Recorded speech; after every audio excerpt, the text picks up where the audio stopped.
দুঃখের সাগর তুমি করো পার, পাপী তাপী সবে গুনাহগার গাহে তোমার করুণা। লা ইলাহা ইল্লাল্লাহ।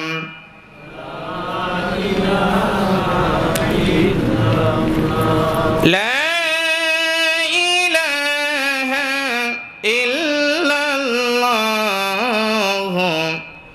মুহাম্মাদুর রাসূলুল্লাহ।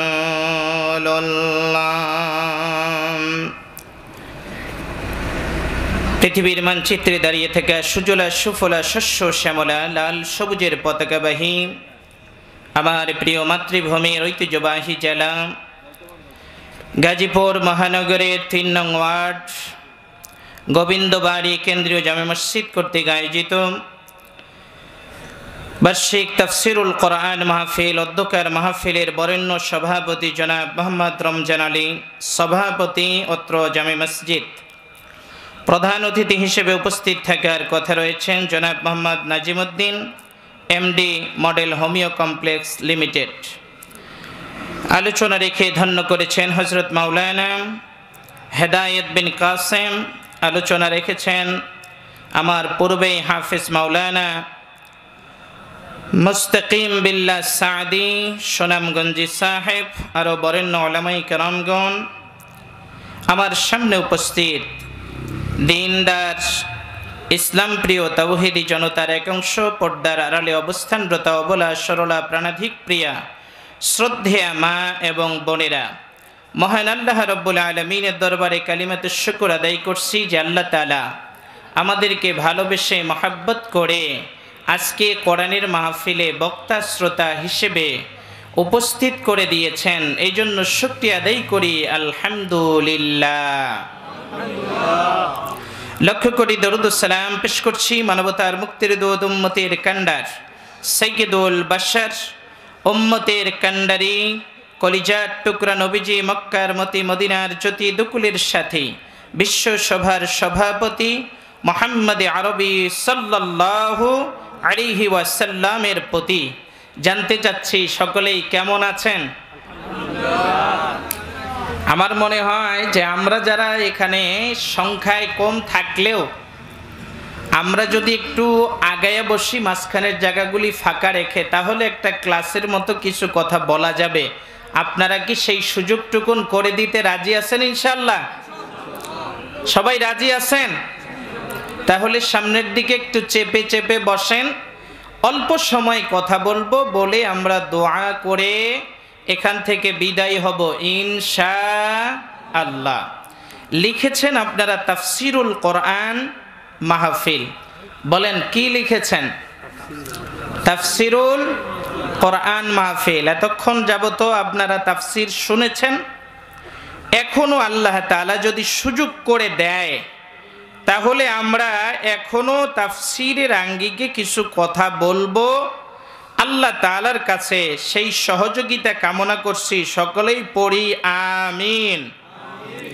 সম্মানিত হাজিরিন, আমি আপনাদের সামনে মহাবিশ্বের মহাবিস্ময় মহাগ্রন্থ আল কোরআনুল কারীম, সেই কোরআনুল কারীম থেকে ধারাবাহিকতার দিক থেকে 2 নাম্বার সূরা, যেই সূরাটির নাম হচ্ছে সূরাতুল বাকারা, এই সূরাতুল বাকারা থেকে আপনাদের সামনে একটি মাত্র আয়াতে কারিমা আপনাদের সামনে আমি আল্লাহ তাআলার কোরআন থেকে তেলাওয়াত করেছি। এটা হলো সূরাতুল বাকারার 129 নাম্বার আয়াতে কারিমা। বলুন তো, আমরা যে সূরাটির থেকে তেলাওয়াত করেছি এই সূরাটির নাম কি? বলেন সূরাতুল বাকারা। বাকারাতুন শব্দের অর্থ হচ্ছে গাভী, গাই, গরু। এই গরু সূরা দিয়ে আমরা একটু কথা বলবো। এর ভিতরে আল্লাহ তাআলা কি রেখেছেন? সূরাটি নাজিল হয়েছে মদিনায়। আমি যে আয়াতে কারিমা তেলাওয়াত করেছি এই আয়াতে কারিমাটিও আল্লাহ সুবহানাহু ওয়া তাআলা আল্লাহর হাবিব জনাবে মুহাম্মদুর রাসূলুল্লাহ সাল্লাল্লাহু আলাইহি ওয়াসাল্লামের উপরে নাজিল করেছিলেন মদিনাতুল মুনাওয়ারায় হিজরতের কিছুদিন পরে। এই আয়াতটি নাজিল হয় নবীজির উপরে এমন একটি সময়, যেই সময়টাতে রাসূল সাল্লাল্লাহু আলাইহি ওয়াসাল্লাম কাফেরদের বিভিন্ন প্রশ্নের সম্মুখীন হলেন। আল্লাহ তাআলা ওই সময় এই আয়াতে কারিমাটি নাজিল করেছেন। একটু জোরে বলা যাবে কি সুবহানাল্লাহ? তাহলে আমি যদি আয়াতকে সামনে নিয়ে ঘন্টা খানিক কথা বলি, আপনাদের কি ধৈর্য আছে? আছে ইনশাআল্লাহ? সবার আছে? যারা দোকানে বাসারে এখানে সেখানে আছেন, আপনাদের জন্য মেসেজ হলো কোরআনের মাহফিল একদিকে চলবে, আরেকদিকে দোকানদারি করবেন, কেনাকাটা করবেন, আল্লাহ তাআলা সওয়াবের পরিবর্তে আমলনামায় গুনাহ দিবেন। 2 নাম্বার হচ্ছে মাহফিলের বিঘ্নতা ঘটানোর কারণে আপনাদের বিরুদ্ধে স্বয়ং আল্লাহর রসুল মামলা দায়ের করবেন। রসুল যদি বাদী হয় আর আমরা যদি আসামি হই, বলেন তো বাঁচার উপায় কি আছে? অতএব দোকানে পাশারে এখানে সেখানে যারা মাহফিলের নাম করে এসে মাহফিলকে বাদ দিয়ে বসে আছেন, ইনশাআল্লাহ চলে আসেন, আর তা না হইলে বিপদ আছে। 3 নাম্বার সংকেত হলো, যদি কোনো ব্যক্তি অযথায় রাত্রি জাগে, বর্তমান মেডিকেল সায়েন্স বলছে তার কিছু না হইলে অন্তত পেটের সমস্যা হবে, পাতলা পায়খানা হবে।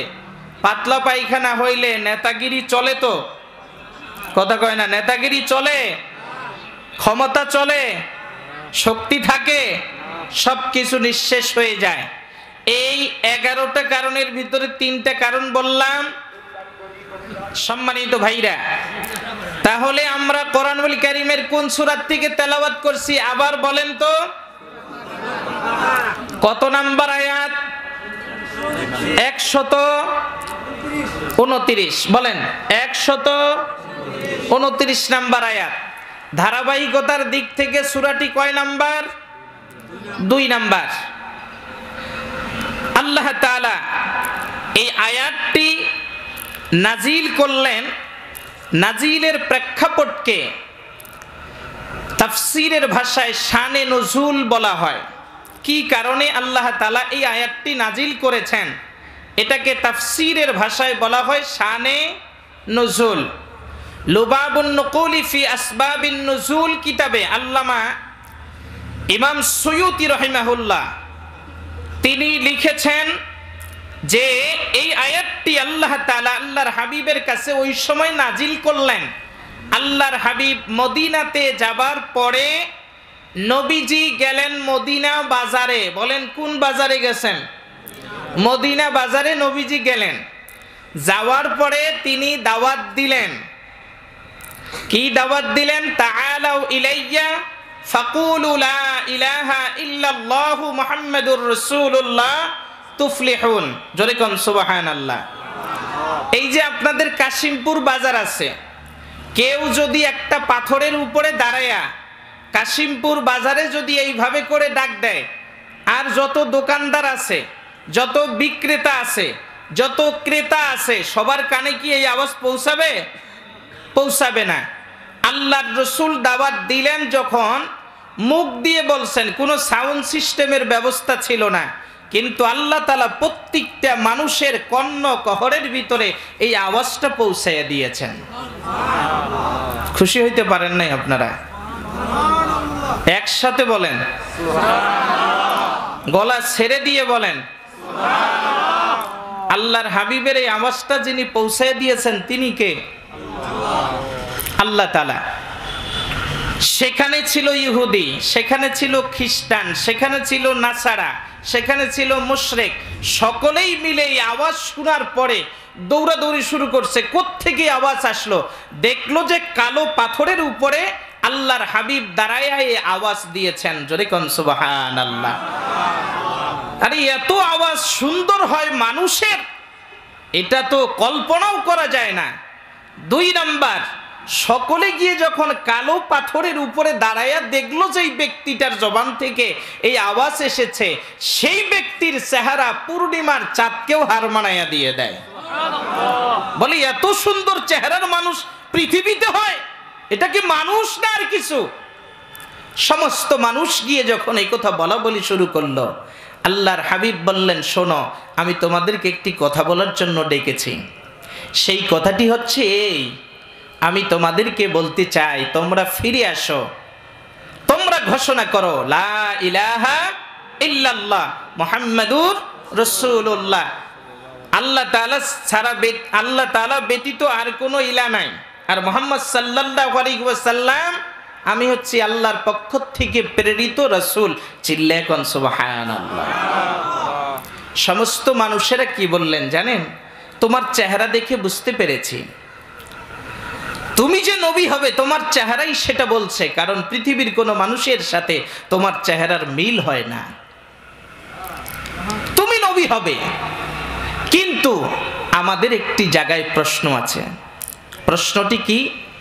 আমাদেরকে এইভাবে একজন করে দাওয়াত দেওয়ার পরিবর্তে তুমি যদি তোমার দাওয়াতি মিশনটি, আমাদের একজন লিডার আছে, তার নাম হচ্ছেন কাব বিন আহবার, তিনার তাওরাত মুখস্থ, জাবুর মুখস্থ, ইনজিল মুখস্থ, সহিফায়ে আদম মুখস্থ, সহিফায়ে নূহ মুখস্থ, এগুলার হলেন তিনি হাফেজ।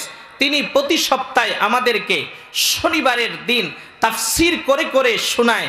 যদি তুমি সত্যিকারের নবী হও, আর তুমি যদি কাব বিন আহবারের কাছে গিয়ে বলতে পারো, আর তিনি যদি বলে হ্যাঁ তুমি সেই নবী, সর্বশেষ নবীর কথা যার কথা আমরা শুনেছি, তাহলে আমরা একজন নয়, সকলেই মিলে একসাথে কালিমা পড়ে মুসলমান হয়ে যাব।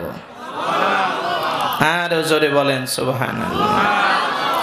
সম্মানিত ভাইরা আমার, আল্লাহর হাবিব চিন্তা করে দেখলেন, ওরা যা পরামর্শ দিল, পরামর্শটা তো আসলেই খারাপ নয়। কারণ হলো একজন করে দাওয়াত দিয়া কালিমা পড়াইয়া মুসলমান বানানোর পরিবর্তে যদি সমস্ত মানুষ একসাথে একজোটে যদি নেতার কাছে গিয়া যদি আমি দাওয়াত দিতে পারি, আর এই নেতার নেতৃত্বের জায়গায় যদি আমি আমার এই কালিমার কথা পৌঁছে দিতে পারি, নেতা যদি কালিমার ঘোষণা দিয়ে দেয়, কর্মীরা অটোমেটিক কালিমার ঘোষণা দিতে বাধ্য হয়ে যায়। জোরে কোন ঠিক কিনা? আল্লাহর হাবিবের টার্গেট ছিল, ও গাজীপুরের মুসলমানেরা, আল্লাহর হাবিবের টার্গেট হলো মূল জায়গার ভিতরে, আর আমাদের টার্গেট হলো আগায় আগায় পাতায় পাতায়, যার কারণে আমাদের টার্গেট ফেল হয়ে যায়।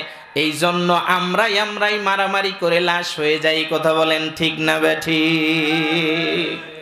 লাশের মিছিল যদি বন্ধ করতে হয়, অশান্ত পৃথিবীকে যদি শান্ত করতে হয়, বাংলার ভূখণ্ডকে যদি শান্ত করতে হয়, এই অশান্ত পৃথিবীকে শান্ত করার জন্য, বাংলার ভূখণ্ডকে শান্ত করবার জন্য, শান্তি শৃঙ্খলা ফিরিয়ে আনবার জন্য আল্লাহর কোরআনের বিকল্প বলেন তো কোনো কিতাব আছে কি? এই আল্লাহর কোরআনের দিকে ফিরে আসতে হবে, মূল তন্ত্রের দিকে ফিরে আসতে হবে। আল্লাহর কোরআনের দিকে ফিরে আসলে, রাসূলুল্লাহর আদর্শের দিকে ফিরে আসলে, তাহলে আর আমাদের ভিতরে মারামারি, কাটাকাটি, হানাহানি, রক্তপাত, হিংসা বিদ্বেষ থাকবে না। কথা কি বুঝে গেছে ভাই? আল্লাহর হাবিব বললেন, তাহলে তোমাদের নেতা কাব বিন আহবারকে কোথায় গিয়ে পাবো? সম্মানিত আমার ভাইরা, এবার কাব বিন আহবারের বিষয় তারা বললেন, প্রতিদিন আমাদেরকে নেতা ওয়াজ শোনায় না, বরং সপ্তাহে একদিন শনিবারের দিন আমাদেরকে তাওরাত পড়ে পড়ে তাফসীর করে শোনায়। ওই যে ভরা ময়দান, বড় ময়দান দেখতে পাচ্ছেন, ওই ময়দানের ভিতরে তিনি তাফসীর করেন। আমরা হাজার হাজার শ্রোতা গিয়ে সেখানে তাফসীর শুনে আমাদের জীবনের পরিবর্তন ঘটানোর জন্য আমরা প্রচেষ্টা চালাই। আল্লাহর হাবিব বললেন, আজকেই তো শনিবার, আজকে কিসে তেলাওয়াত করবে তাওরাত? বলে হ্যাঁ, আজকেই এশার নামাজের পরে তিনি তেলাওয়াত শুরু করবেন। আল্লাহর হাবিব চলে গেলেন মসজিদে নববীর ভিতরে। মসজিদে নববীতে যাওয়ার পরে কলিজার টুকরা নবীজি আমার তিনি যাওয়ার পরে কি দেখলেন দৃশ্য, নামাজ শেষ হয়ে গেল, হয়ে যাবার পরে নবীজি আমার ডাকলেন আবু বকর সিদ্দিক রাদিয়াল্লাহু তাআলা আনহুকে, উসমানকে ডাকলেন, আলীকে ডাকলেন, আর সালমান ফারসি রাদিয়াল্লাহু তাআলা আনহু, এই চারজন সহ আমার নবীজি সহ পাঁচজন। এবার বলেন তো কয়জন হলো? একসাথে বলেন কয়জন? আর একটু আওয়াজ করে বলেন কয়জন? পাঁচজন মানুষ যখন হয়ে গেল রে মুসলমান, আল্লাহর হাবিব এবার বললেন চলো আমরা অমুক মাঠে চলে যাব। কেন অমুক মাঠে যাবে? ওখানে গিয়ে আমরা আজকে এক নেতাকে ধরব, ওই নেতা নাকি তাওরাত পড়ে পড়ে বিজ্ঞ আলেম, তার কাছে যাব। আল্লাহর হাবিব এবার যখন চলে যায়, ওমর রাদিয়াল্লাহু তাআলা আনহু সঙ্গে সঙ্গে ডেকে বলেন ইয়া রাসূলুল্লাহ, আপনি চারজন সাহাবীকে নিয়ে যাচ্ছেন, আমাকে কি নিয়ে যাবেন না? নবীজি আমার ডেকে বললেন না ওমর, তোমাকে নিয়ে যাব না, কারণ দাওয়াত দিতে গেলে বাধা আসতে পারে, বিপত্তি আসতে পারে, গালি শুনতে হইতে পারে, মাইর খাইতে হইতে পারে। কথা বলেন ঠিক কি না? কিন্তু ওমর, তোমাকে যদি নিয়ে যাই রে ওমর, তোমার তো রাগ বেশি, আমি রাসূলুল্লাহকে যদি ছোট করে কোনো কথা বলে তুমি তো বরদাস্ত করতে পারবে না, কারণ ওমরের মুখের চেয়ে কি চলে বেশি? একটু উঠাইয়া দেখান কি চলে বেশি? হাত চলে বেশি। আল্লাহর হাবিব বললেন ওমর, তোমাকে নেওয়া যাবে না রে ওমর, সব জায়গায় গরম দেওয়া যাবে না, কিছু কিছু জায়গায় নরম হইতে হয়। একটু চিল্লায়া কি বলা যাবে? সুবহানাল্লাহ। ও আমার ভাইরা, যেই টুঙ্গির ময়দান ছিল অস্ত্রহীন ময়দান, যেই ময়দানটা ছিল নরমের ময়দান, ওই ময়দানকে যারা উত্তপ্ত করেছে ওরা আসলেই দেখতে মানুষের মতো হইলেও তারা প্রকৃত মানুষ হইতে পারে না। কথা বলেন ঠিক কি না? তাহলে বলছিলাম কয়জনকে নিয়েছে বলেন তো? চারজন, নবী সহ পাঁচজন। কথা শুনতো আমি চিল্লে চিল্লে ওয়াজ করে গেলাম, আপনারা কিছু বুঝলেন না, এমনটা হইলে হবে না। যেহেতু লিখছেন তাফসির মাহফিল, এটা একটা ক্লাস। এটা কি ক্লাস মনে করতে হবে। 1 ঘন্টা কথা হবে, একটি আয়াত বুঝার জন্য বসছেন, বুঝতে পারেন নাই, কমপক্ষে 500 রাকাত নফল নামাজের সব আমল নামায় উঠে যাবে। জোরে বলতে পারেন নাই সুবহানাল্লাহ। আল্লাহর হাবিব চলে গেলেন। এইভাবে করে আপনাদের মতো শ্রোতারা হাজার হাজার বসা ছিল। নবীজি গিয়া এইভাবে দেখলো কাব বিন আহবার, বক্তা হলো কাব বিন আহবার, শ্রোতা হইল হাজার হাজার। নবীজি এইভাবে করে আদবের সাথে নামাজে যেইভাবে করে আমরা বসে যাই বৈঠকে, ওইভাবে আমার আদবওয়ালা নবীজি বসে গেলেন। জোরে কোন সুবহানাল্লাহ। কাব বিন আহবার কানের ভিতরে আঙ্গুল ঢুকাইয়া তাওরাত কিতাবটাকে এইভাবে করে নিয়ে খুলে খুলে তিনি বলতেছিলেন। নবীজি গিয়া যেই সামনে বসে গেল, সাথে সাথে কাব বিন আহবার তার তাওরাতের তাফসির বন্ধ করে দিয়ে দিল। শ্রোতারা ডেকে বলল, কি ব্যাপার নেতাজি, আপনার খবর কি? আল্লাহর হাবিব কলিজার টুকরা নবীজি আমার সামনে যখন আদবের সাথে বসে যায়, এবার ওর ওয়াজ বন্ধ হয়ে যায়। আমি এখন আপনাদেরকে নিয়ে ওয়াজ করতেছি, কোনো হুজুর যদি এসে বসে আর আমি যদি ওয়াজ বন্ধ করে দিয়ে দেই, তাহলে বলেন আপনারা কি চুপ থাকবেন না আপনাদের রাগ বেড়ে যাবে? যে হুজুর আপনি ওয়াজ করেন প্রতিদিন, প্রতি সপ্তাহে তো আপনি ধারাবাহিক করতে আছেন, আজকে কেন আপনার ওয়াজ বন্ধ হয়ে গেল? আল্লাহর হাবিব যখন বসে গেলেন, বসে যাবার পরে কলিজার টুকরা নবীজি আমার বসে যাবার পরে কাব বিন আহবারের ওয়াজ যখন বন্ধ হয়ে যায়, শ্রোতারা দাঁড়িয়ে বলেন, কেন ওয়াজ বন্ধ করলেন হুজুর? ওয়াজটা আপনি চালাইতে থাকেন। এবার কাব বিন আহবার বলে, এই যে লোকটা এখানে এসে বসছে, এই লোকটা যদি এখান থেকে একটু জিকির করে সুবহানাল্লাহ আলহামদুলিল্লাহ লা ইলাহা ইল্লাল্লাহ সুবহানাল্লাহ আলহামদুলিল্লাহ লা ইলাহা ইল্লাল্লাহ লা ইলাহা ইল্লাল্লাহ মুহাম্মাদুর রাসূলুল্লাহ। চিল্লায়ে কোন আল্লাহু আকবার। কাব বিন আহবার আমার দিকে দৃষ্টি দেন, যতটুকু আল্লাহ বলাবেন বলে শেষ করে দেব। কলিজার টুকরা নবীজির বসা দেখে তার আলোচনা বন্ধ হয়ে গেল। লোকেরা বলল, উনি কি কোনো ডিস্টার্ব করছে নাকি? বলে, উনি বসা থাকলে আমি ওয়াজ করব না। নবীজি বলেন, আমি তো কোনো ডিস্টার্ব করতে আসি নাই। বলেন তো কাব বিন আহবারের ভিতরে ভয় ঢুকছে না ঢোকে না? আল্লাহর হাবিব বসে গেলেন। এবার বললেন, কাব বিন আহবার, তোমার সাথে আমি দুটি কথা বলতে চাই। কি কথা বলতে চাও? আমাকে কি তুমি চিনো? বলে, না, তোমাকে তো চিনি না। বলে, তাহলে আমার পরিচয় নাও।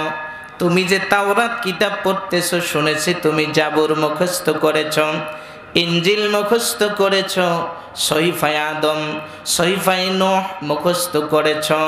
তাহলে এইবার তুমি শোনো, তুমি তো অবশ্যই পেয়েছ সর্বশেষ একজন নবী আসবে, আর সেই নবীর নাম হবে মুহাম্মদ। আমি হলাম সেই মুহাম্মদ। তোমাকে এক আল্লাহর দাওয়াত দিচ্ছি, তুমি পড়ো লা ইলাহা ইল্লাল্লাহু মুহাম্মাদুর রাসূলুল্লাহ।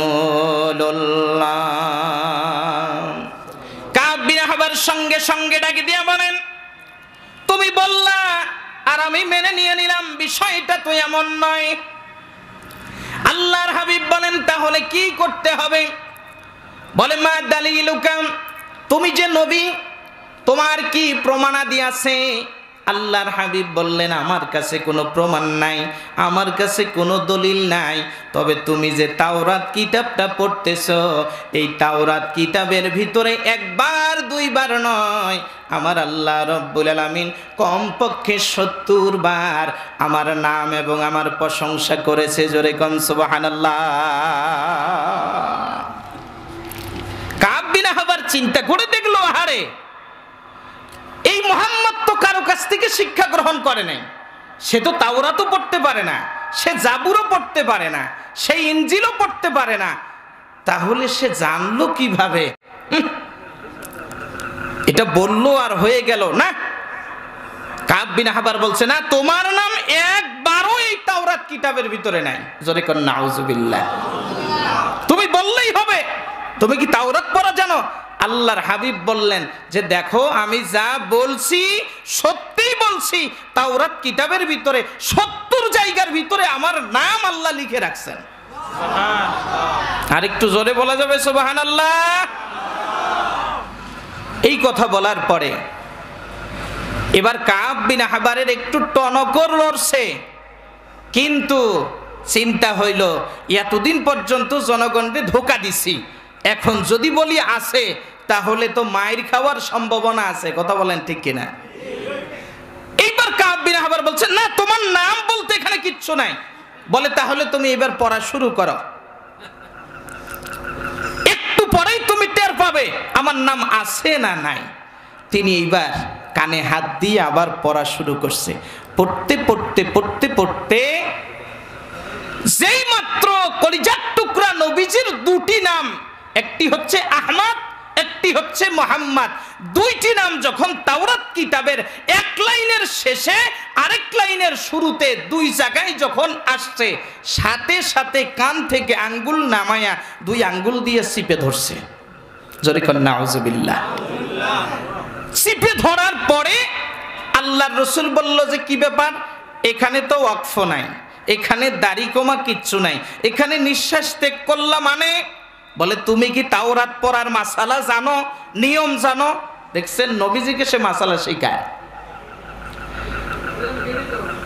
আল্লাহর হাবিব বললেন, আমি জানি বা জানি না, কিন্তু এখানে কি কোনো অক্ষ আছে? বলে এটা তাওরাত পড়ার মাসালা, এটা এইভাবে করে কানে হাত দিয়ে পড়তে হয়, হট করে আবার বন্ধ করতে হয়, এইভাবে করে আঙ্গুল দিয়ে চেপে ধরতে হয়। এবার আল্লাহর হাবিব কি বললেন যে শোনো কাব বিন আহবার, আমার মন বলছে এই এক লাইনের শেষে আরেক লাইনের শুরুতে আহমদ এবং মুহাম্মদ আমার দুইটি প্রসিদ্ধ নাম আমার আল্লাহ তাওরাত কিতাবের ভিতরে লিখে রেখেছে। জোরে কোন সুবহানাল্লাহ। কাব বিন আহবার ডেকে বলে, তুমি মাসালা জানো না, তুমি মিথ্যা বলছো মুহাম্মদ। আল্লাহর হাবিব বলেন, তাহলে তুমি পড়ো। অমনি সময় হাজার হাজার জনগণ যখন দাঁড়ায় গেল, তারাও বলল যে নেতা এইরকম তো হুজুর আপনি কোনোদিন করেন না, আজকে করেছেন, নিশ্চয়ই এর ভিতরে রহস্য আছে, এই রহস্য উদ্ঘাটন আপনাকে করতে হবে, আপনি পড়েন। এইবার যখন পড়তে চায় না, এবার আল্লাহর হাবিব ধরছে, আল্লাহর হাবিবও ছাড়ে না। এইবার কাব বিন আহবার পড়া শুরু করেছে, লা ইলাহা হরপি পাপম ইল্ল ইলাহা পরম পদম সম্মবৈ খণ্ডমৈ তজ্জবিন অপ ইন্নতি মুহাম্মদ আহমদ চিল্লায় কোন আল্লাহু আকবার। আরেকটু জোরে বলেন আল্লাহু আকবার। আল্লাহর হাবিব কলিজার টুকরা নবীজি আমার যখন এই দৃশ্য দেখলেন, আঙ্গুল দিয়ে চিপে ধরেছে, কিন্তু আহমদ আর মুহাম্মদ এই দুইটি শব্দ যখন বলে না, আল্লাহর হাবিব বললেন, কাব বিন আহবার রে, তুমি কি বুঝাইতে চাও? দুই আঙ্গুল দিয়ে চেপে ধরছো, আমার মন সাক্ষী দেয় এই জায়গার ভিতরে আমার আল্লাহ তাআলা আমার দুইটি প্রসিদ্ধ নাম লিখে দিয়েছেন। এইবার বলে নাই, তাহলে তুমি পড়ে দেখাও। আল্লাহর হাবিব বললেন, আমি পড়লে হবে নাকি তোমার দুইটি আঙ্গুল বললে হবে? বলে ওটা তো আরো কঠিন কাজ, আঙ্গুল কোনোদিন কথা বলে এটা তো দেখি নাই। আল্লাহর হাবিব জনাবে মুহাম্মদুর রাসূলুল্লাহ সাল্লাল্লাহু আলাইহি সাল্লাম আঙ্গুলের দিকে ইশারা করলেন, আঙ্গুল বলো তো ওই জায়গার ভিতরে আমার নাম, আমার গুণকীর্তন, আমার প্রশংসা আছে না নাই? আঙ্গুল দুটি সাথে সাথে ঘোষণা দিয়ে দিল, লা ইলাহা ইল্লাল্লাহু মুহাম্মাদুর রাসূলুল্লাহ। একটু চিল্লায়া বলা যাবে কি আল্লাহু আকবার? আঙ্গুল যখন ঘোষণা দিয়ে দেয়, তখন কাব বিন আহবার এইভাবে করে আঙ্গুলের ভিতরে আঘাত করা শুরু করে দিয়ে দেয়। আহারে আঙ্গুল, তোর জন্য আমি এত যত্ন করি, এই আঙ্গুলের ভিতরে আমি কত একটু ময়লা লাগলে তোরে পরিষ্কার করি, তোর জন্য আমার কত টাকা পয়সা, কত অর্থ সম্পদ খরচ হয়, আর তুই আজকে আমার বিরুদ্ধে চলে গেলি রে আঙ্গুল, এটা আমি কোনোভাবে মেনে নিতে পারি না। এবার আঙ্গুল ওই জায়গার ভিতরে যখন সাক্ষী দিয়ে দেয়, আল্লাহ রব্বুল আলামিন ডেকে বললেন, হাবিব আমার বন্ধু রে, আঙ্গুলকে বলে দেন, বলেন তুই আঙ্গুলের নাম কি? হ্যাঁ, এই আঙ্গুলকে শাহাদাত আঙ্গুল বলা হয় 5টি কারণে। তন্মধ্যে একটি কারণ হলো সেই দিন নবীজির স্বীকৃতি প্রদান করেছিল এই আঙ্গুল কাব বিন আহবারের, এই জন্য আল্লাহর হাবিব বলছেন তোর নাম হলো শাহাদাত আঙ্গুল। বলেন এই আঙ্গুল শাহাদাত আঙ্গুল হওয়ার পিছনে কয়টি কারণ? 5টি। বলেন কয়টি? তন্মধ্যে এটি একটি, আরো 4টি আরেকদিন বলবো, আজকে না। সম্মানিত ভাইরা আমার, এ ভাই কি হচ্ছে, উঠাউঠি করতেছেন দুই একজন? আমি কি সাপ খেলা দেখাবো? কোরআনের তাফসীর মাহফিল লিখছেন, এই জন্য আমি তাফসীরের আঙ্গিকে ঢুকতেছি, নাকি মোনাজাত দিয়ে দিব? মোনাজাত দিয়ে দিব না চলবে? আজগবি গাজাখড়ি কোনো গল্প করার জন্য আসিনি। এক একটা তাফসীর মাহফিল সাজাতে গেলে 6 মাস সময় লাগে, আপনারা তো 2 ঘন্টায় শুনে শেষ দিয়ে দেন। এই জন্য ওয়াজ আর তাফসীর দুইটাই এক জিনিস না দুই জিনিস? দুই জিনিস। তাফসীর করতে গেলে পড়াশোনা করতে হয়, ওয়াজ তো ক্যাসেট শুনলেই করা যায়। না আমি ক্যাসেট ছেড়ে দেব? চলবে? চলবে? ওয়াজ এইটা চলবে না পাল্টাবো? চলবে। যারা হাত উঠান তারা লিল্লাহে তাকবীর, লিল্লাহে তাকবীর। আল্লাহ কবুল করুন, জোরে বলেন আমিন। আল্লাহর হাবিব কাব বিন আহবারকে এবার যখন হয়ে গেছে, আমাদের দেশেও কিছু মানুষ যখন পারে না যুক্তিতে তর্কতে কোনো দলিল দিলে যখন পারে না, তখন কি করে জানেন? মানে প্রশ্ন ছাড়া প্রশ্ন করে। বলেন কি ছাড়া প্রশ্ন করে? প্রশ্ন ছাড়া প্রশ্ন। আলেম সহ্য হয় না, মসজিদ মাদ্রাসা সহ্য হয় না, মাদ্রাসার তালিবুল ইলম সহ্য হয় না, ছাত্র ওই দিক দিয়ে হেঁটে যায়, বলে কোথায় পড়ো? বলে হাতিমারা পড়ি, জরুনে পড়ি, কাশিমপুর পড়ি, জিরানি অমুক মাদ্রাসায় পড়ি। এই ওগুলো পড়ে কি হয়? কিছু জানো? বলে জানি তো, আল্লাহর কোরআন জানি। আচ্ছা বলো তো এই গাছের ভিতরে পাতা আছে কতগুলা? আসলে কি এটা কি প্রশ্ন? কথা কয় না, এটা প্রশ্ন? ও সকাল মানে সর্বপ্রথম পড়ছে কায়দা, ও বলতেছে হ্যাঁ জানি তো, এই গাছে পাতা আছে 2 লক্ষ। কত লক্ষ আছে? 2 লক্ষ পাতা আছে। যদি কম হয় গুনে দেখেন, তাহলে বুঝবেন কিছু পাতা ঝরে গেছে, আর বেশি যদি হয় নতুন করে গজাইছে। আসলে কি এটা প্রশ্ন ছিল না ঠেকানোর উদ্দেশ্য ছিল? কাব বিন আহবার দেখলো হাজার হাজার মানুষের সামনে আমি বললাম তাওরাতের ভিতরে তোমার নাম নাই, তোমার নিশানা নাই, কিন্তু তাওরাত কিতাবের ভিতরে যে আমার নবীর নাম আছে সেটা আঙ্গুল প্রমাণ করে দিয়ে দিল। বলেন তো হাজার হাজার শ্রোতার সামনে লজ্জা পাইছে কি পায় নাই?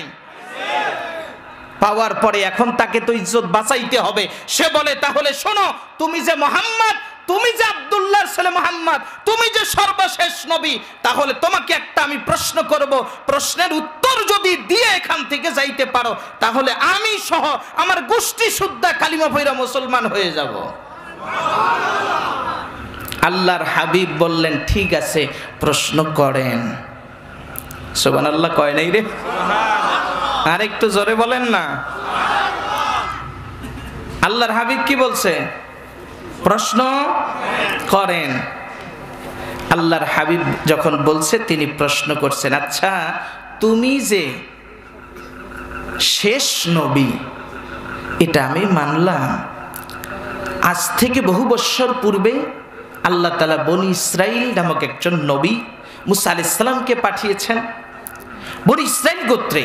সেই ধারাবাহিকতায় একজন দুইজন নয়, 70,000 পয়গম্বর আল্লাহ তাআলা ওই ঔরসে পাঠিয়েছেন।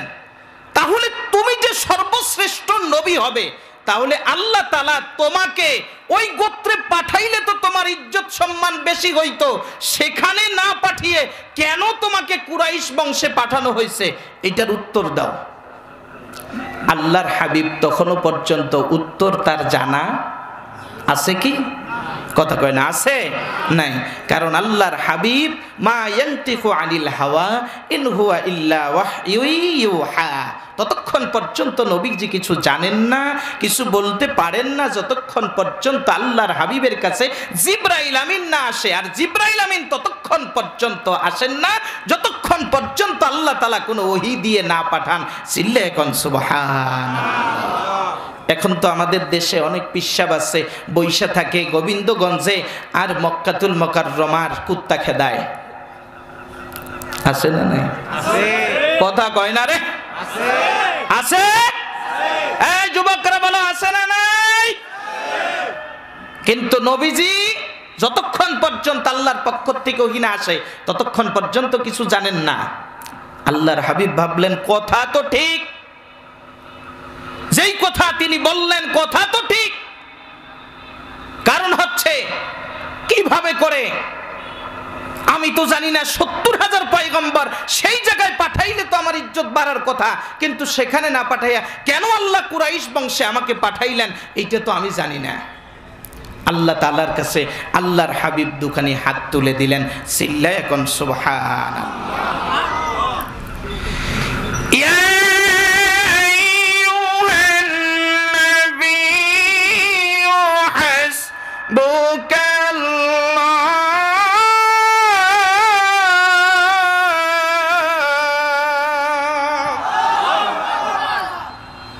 আল্লাহর হাবিব যখনই বিপদে পড়তেন তখনই সাহায্য চাইতেন কার কাছে? সবাই একসাথে বলবেন, কার কাছে?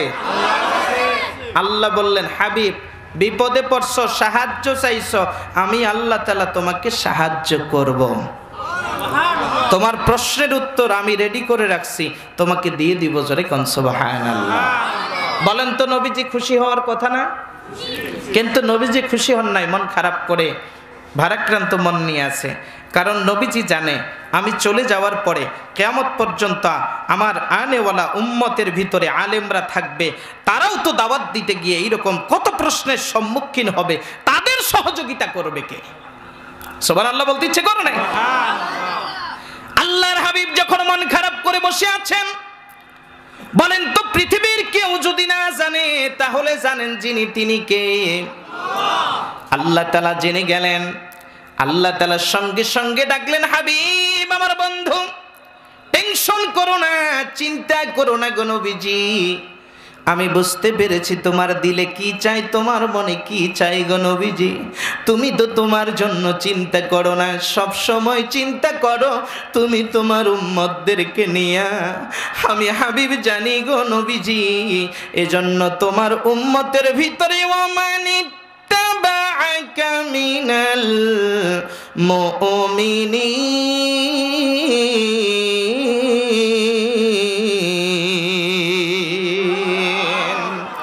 হাবিব আমার বন্ধু, তোমার উম্মতদেরকে নিয়ে তুমি টেনশন করতেছো, চিন্তা করতেছো, টেনশন করো না, চিন্তা করো না গো নবীজি। তোমার উম্মতরা, মুমিন উম্মতরা যদি তোমাকে অনুসরণ করে আমার কাছে যদি এইভাবে করে তোমার মতো দুটি চোখ বন্ধ করে দিয়া হাত দুইখানি উঠাইয়া আমি আল্লাহর প্রতি ভরসা করিয়া যদি আমার কাছে যদি চায়, আমি আল্লাহ কিয়ামত পর্যন্ত তোমার উম্মতে মুহাম্মদীকে আমি আল্লাহ তাআলার যত প্রশ্ন করা হবে সমস্ত প্রশ্নের উত্তর আমি আল্লাহ দিয়ে দিব। একটু চিল্লায়া মুসলমানের মতো কি বলা যাবে সুবহানাল্লাহ? কলিজার টুকরা নবীজি সব সময় কাঁদলেন উম্মত উম্মত বলিয়া।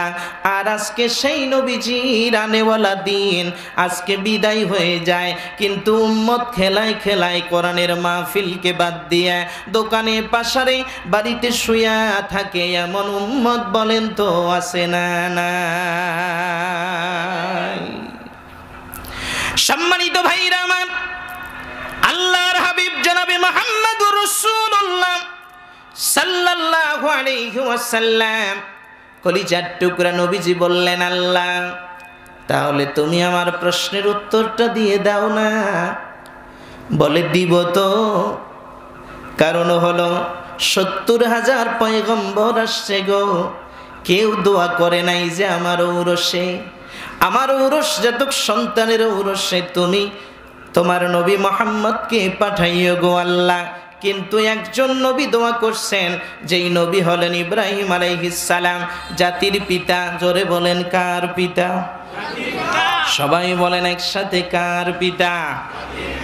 জাতির পিতা দোয়া করছে আমার কাছে, আল্লাহ গো আমার ইসমাইলের বংশে পাঠাইও। এই জন্য আমি আল্লাহ তাআলা সেই দিন দোয়াটা কবুল কইরা নিছি।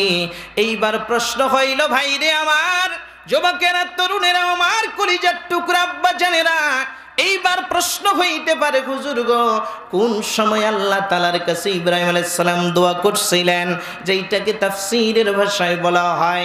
তাফসীর করতে গেলে অনেক প্রশ্ন আসবে, প্রশ্নগুলি 5 ভাবে দিতে হয়।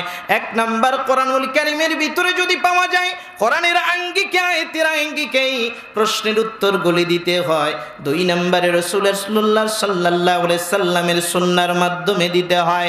3 নাম্বার, যত তাফসীর কারকগণ পৃথিবীতে এসেছেন তার পূর্বে সাহাবায়ে কেরামদের মাধ্যমে যে দলিল এসেছে, এই দলিলের মাধ্যমে তাফসীরের প্রশ্নের উত্তর দিতে হয়। নাম্বার 4, তাফসীরের আঙ্গিকে কোরআনুল কারীমে যত তাফসীর লেখা হয়েছে সমস্ত তাফসীরকে স্টাডি করে প্রশ্নের উত্তরগুলি দিতে হয়। নাম্বার 5, লুগাতিল আরবিয়া, লুগাতের মাধ্যমে নির্ণয় করে 5 নম্বরে প্রশ্নের উত্তর দিতে হয়। আজকে যে প্রশ্নটা হয়েছে সেই প্রশ্নটা আমরা কোরআন বিল কোরআন করব। যদি একটু সময় লাগে দিতে রাজি আছেন যারা দুই হাত তুলে দেখান তারা লিল্লাহে তাকবীর, লিল্লাহে তাকবীর। আল কোরআনের আলো, কোরআন আছে যেখানে, সুন্নাহ আছে যেখানে, শয়তান আছে যেখানে, ওই যে মাঝখানে যারা হাত উঠায় না এরা কোন দলের লোক গো? দেখেন তো ভোটসর কিনা। লিল্লাহে তাকবীর। খারাপ লাগতেছে? খারাপ লাগতেছে? চলবে? তালিবের গলাটা একটু পরিষ্কার করে তাকবীর দিয়ে দেখায় দেন। আল্লাহ সংখ্যায় যেমনই থাকি, বদরের প্রান্তরের সংখ্যা বেশি ছিল না, ৩১৩ জন। আল্লাহ বলে ওই ইতিহাস কেন বলবে? সব রাজনৈতিক দলের নেতা কর্মীরা ১৬ বছর চেষ্টা করলো, কিন্তু আমি আল্লাহ তাআলা বিজয় দেই নাই। যেই ছোটখাটো স্কুল কলেজ মাদ্রাসার ছাত্ররা নেমে পড়ল, বিজয় হয়েছে কার? ছাত্রদের। কার বিজয় হয়েছে? ছাত্রদের। সংখ্যা আল্লাহ দেখে না, স্বাস্থ্য আল্লাহ দেখে না, ক্ষমতা আল্লাহ দেখে না, দেখে দিলের ভিতরে ঈমান আছে কিনা। সংখ্যায় কম হইলেও যদি ঈমান আমল ঠিক থাকে বিজয় আমাদের হবে ইনশাআল্লাহ। তাহলে এবার একটু আমাদের রংপুরিয়া কায়দায় গলাটা পরিষ্কার করেন তো। যুবকরা রেডি? লিল্লাহে তাকবীর, লিল্লাহে তাকবীর,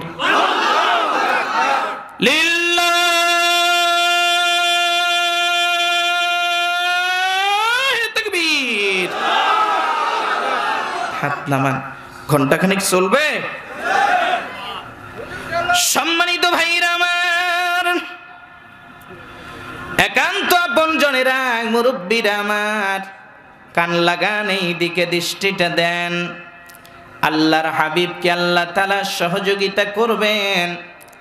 প্রশ্নটা ছিল ইব্রাহিম আলাইহিস সালাম দোয়া করছিলেন কোন সময়? ইব্রাহিম আলাইহিস সালাম তিনি নবুয়তি পেলেন। নবুয়তি পাওয়ার পরে তিনি চলতেছিলেন, দাওয়াত দিতেছিলেন। সব ইতিহাস আপনাদের জানা আছে, নির্যাতন, নিপীড়ন, অসংখ্য জুলুমের শিকার হলেন তিনি। জুলুমের শিকার হতে হতে কলিজার টুকরা নবীজি আমার জাতির পিতা ইব্রাহিম আলাইহিস সালাম, তিনি এক পর্যায়ে এই পৃথিবীতে ইতিহাসবিদগণ লিখেছেন, কলিজার টুকরা নবীজির হাদিসের ভিতরে পাওয়া যায় পৃথিবীতে সর্বপ্রথম যেই মানুষের চুল এবং দাড়ি, মোষ, ভুরু সাদা হয়েছিল, পেকে গিয়েছিল, তিনি ছিলেন আল্লাহর জলিলুল কদর পয়গম্বর ইব্রাহিম আলাইহিস সালাম। জোরে কোন সুবহানাল্লাহ। এই জন্য দাড়ি পাকা মুরব্বীরা, আজকের তাফসিরে আপনাদের বড় সম্মানের ওয়াজ এখানে আছে। যুবক তরুণ যারা, তাদের কথাও এখানে আছে। এই জন্য সংখ্যায় কম হইলেও এই আলোচনাটা আমি এখানে স্টেজে উঠার পরে সিদ্ধান্ত নিয়েছি। এতে কি চললে সমস্যা হবে? তাহলে সর্বপ্রথম বলেন তো, চুল, দাড়ি, মোষ, ভুরু সবকিছু সাদা হয়েছিল কোন নবীর? ইব্রাহিম আলাইহিস সালামের। ওনার আগে এই পৃথিবীতে চুল পাকা, দাড়ি পাকা আর কোনো মানুষ ছিল না। সুবহানাল্লাহ কয় না? বসেন, কিছু তথ্য আসবে ইনশাআল্লাহ। আল্লাহর পয়গম্বর ইব্রাহিম আলাইহিস সালাম দেখতে দেখতে বিবাহের বন্ধনের সময় চলে গেল। সারা এবার বললেন যে স্বামী, সন্তান যেহেতু হয় না, আমাকে গ্রেপ্তার করে নিয়ে যাওয়ার পরে ফেরাউন যে একটা হাদিয়া দিয়েছিল আমাকে, হাজেরা, যদি মনে কিছু না করেন, হয়তোবা আমার দোষের কারণে সন্তান হচ্ছে না, আপনাকে হাজেরাকে দিয়ে বিয়ে দেই। হাজেরার ঔরস, আপনার ঔরস জাতক যদি কোনো সন্তান আল্লাহ তাআলা দেন হাজেরার মাধ্যমে, তারপরেও তো আমরা বলতে পারবো যে আমাদের একজন ছেলে বা একজন মেয়ে আছে। কারণ সন্তান না হইলে এই পৃথিবীতে বিভিন্ন ধরনের অপবাদ শুনতে হয় কি হয় না? তো ইব্রাহিম আলাইহিস সালাম দোয়া করেন সব সময়, কিন্তু দোয়া আল্লাহ তাআলা কবুল করেন। এখান থেকে একটি শিক্ষার বিষয়, আমরা তো দোয়া করে মসজিদ থেকে বাইর হইয়াই কই হুজুর এত কান্নাকাটি করলেন, এত কিছু করলেন, কই দোয়া তো কবুল হয় না, আপনাদের দোয়ার অ্যাকশন নাই। কি বলেন, আছে কিনা? এটা না, আল্লাহর পয়গম্বর দীর্ঘদিন পর্যন্ত দোয়া করছেন, দোয়া আল্লাহ কবুল করছে, কিন্তু সাথে সাথে দেয় নাই। কোন দোয়ার ফল সুফল তাড়াতাড়ি হয়, কোন দোয়ার সুফল ধীরে ধীরে হয়, যার কারণে মাজলুমরা দোয়া করেছে জালিমের পতন হবে, চোখের পানি ফেলেছে আলেমরা, যাই কাশিমপুর কারাগারে বসে বসে আল্লাহ তাআলা দোয়া কবুল করেছেন, তবে সাথে সাথে নয়, কিছু সময় নিয়েছেন। কথা বলেন ঠিক কিনা? যার কারণে আজকে আমরা স্বাধীনভাবে আল্লাহর কোরআন থেকে কথা বলার সুযোগ পেয়েছি। চিল্লায়ে কোন আলহামদুলিল্লাহ। দোয়া সাথে সাথে কোনটা কবুল হয়, কোনটা কি হয় একটু সময় নিয়ে হয়। এজন্য দোয়া করেই অস্থির হওয়া যাবে না। আল্লাহর পয়গম্বর দোয়া করছিলেন, কিন্তু বয়োবৃদ্ধ মানুষ মনে করেন এই রকম রাস্তায় উঠছে দাওয়াতি কাজ করে বিকাল বেলা, কোন সময়? বিকাল বেলা।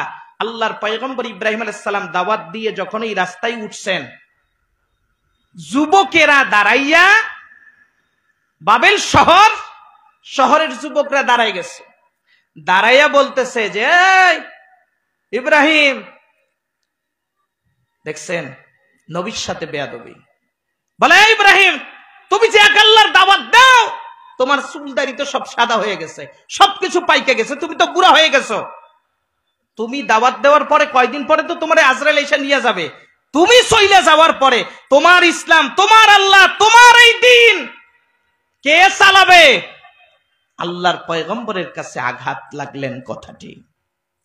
আঘাত লাগার পরে আল্লাহর পয়গম্বর আর দেরি করেন নাই, সঙ্গে সঙ্গে চোখ দুইটা বন্ধ করেছে, দুটি হাত আল্লাহর কাছে তুলে দিয়েছে, আর একটি দোয়া করছে, রব্বি হাবিলি মিনাস সলিহিন। চিল্লায়ে কোন সুবহানাল্লাহ।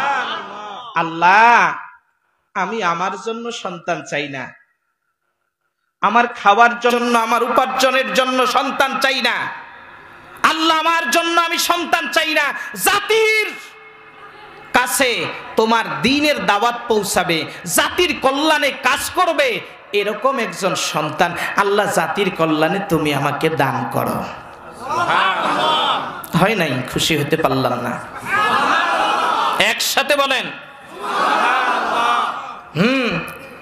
শুনতে পারবেন একটু পরে কি হচ্ছে। আল্লাহর পয়গম্বর দোয়া করছে, আল্লাহ তাআলা খুশি হয়েছে। এই জন্য দোয়া করার সুন্নাহ তরিকা তিনটা। জোরে বলেন কয়টা? আর একটু জোরে বলেন কয়টা? এক নাম্বার, সন্তান চাবেন, তবে নেক সন্তান। বলে কি সন্তান? নেক সন্তান। দুই নাম্বার হলো সন্তান চাইতে হবে, এটাও সুন্নাহ। তিন নাম্বার যেটা, সেইটা হলো স্থির করতে হবে, চাইতে হবে একজনের কাছে, তিনি কে? আল্লাহ। বলেন সবাই, তিনি কে? আল্লাহ। আমরা চাই পিসাবের কাছে, আমরা চাই ফকিরের কাছে, আমরা চাই মাজারের কাছে, আমরা চাই হুজুরের কাছে। কথা কয় না ঠিক কিনা? চাইতে হবে কার কাছে? সন্তান দেওয়ার মালিক কে? ছেলে দেওয়ার মালিক কে? মেয়ে দেওয়ার মালিক কে? কোনটাই না দেওয়ার মালিক কে? সব ক্ষমতার মালিককে শাহাদাত আঙ্গুল উঁচু করে বলেন তিনি কে? তাহলে সব ক্ষমতার মালিক হচ্ছে তার হাতে। এই জন্য 5 বছর, 10 বছর, 15 বছর আর 20 বছরের জন্য ক্ষমতা পাওয়ার পরে যারা আল্লাহর বিরুদ্ধে যায়, আল্লাহর কোরআনের বিরুদ্ধে যায়, আল্লাহর দ্বীনের বিরুদ্ধে যায়, আল্লাহ বলেন ইন্নাহুম ইয়াকিদুনা কাইদা ওয়া আকিদু কাইদা। আমি আল্লাহ তাআলা সুযোগ দেই, রশিটা ঢিলা দেই। এই সুযোগ পাওয়ার পরে যদি তোমরা মনে করো আমি উঠছি, আমি নামবো না, আল্লাহ বলেন এমন টান মারবো, একবার বাংলার ক্ষমতার মস্ততে দূরের কথা, বাংলার জমিনেও থাকতে পারবে না। কথা বলেন ঠিক কিনা? এই ক্ষমতার মালিক কে? আল্লাহ। একসাথে বলতে হবে কে? এই জন্য এখান থেকে আমাদের শিক্ষার বিষয় হলো আমরা যেন এই চেয়ার পেয়ে যেন আল্লাহকে ভুলে না যাই। মনে থাকবে, চেয়ারম্যান হন, কাউন্সিলর হন, মেম্বার হন, আর মেয়র হন, আর নেতা হন, খেতা হন, পাওয়ার দিয়েছে বলেই একবারে সবকিছু ভুলে গেলে অবস্থা পরিণতি এখান থেকে শিক্ষা পেলাম আমরা যেইটা সেইটা হলো অবস্থা ভালো হয় না।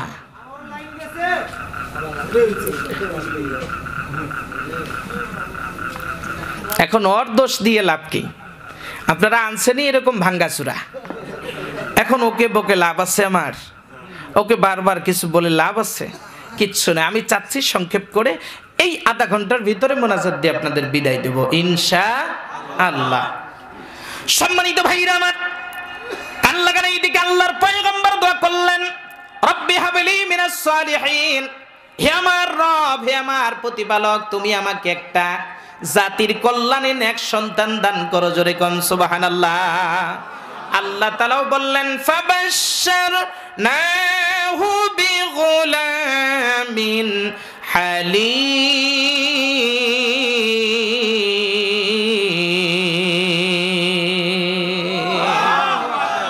আল্লাহ বললেন, অতঃপর আমি তোমাকে সন্তান দিচ্ছি। ফাবাশশারনাহু, আমি নাজিল করলাম, বিগুলাম, গোলাম তো বুঝেন, অনুগত সন্তান আমি আল্লাহ তাআলা দান করলাম। হালিম, নম্র ভদ্র, এমন সন্তান তোমাকে দান করলাম রে ইব্রাহিম। তুমি যদি বলো ডাইনে, তোমার সন্তান যাবে ডাইনে। তুমি যদি বলো বামে, সন্তান যাবে বামে। তুমি যদি বলো শরীর তলে চলে যাও, সন্তান কোনো আপত্তি করবে না। এমন সন্তান আমি আল্লাহ তাআলা তোমাকে দান করব। একটু জোরে জোরে বলা যাবে কি সুবহানাল্লাহ।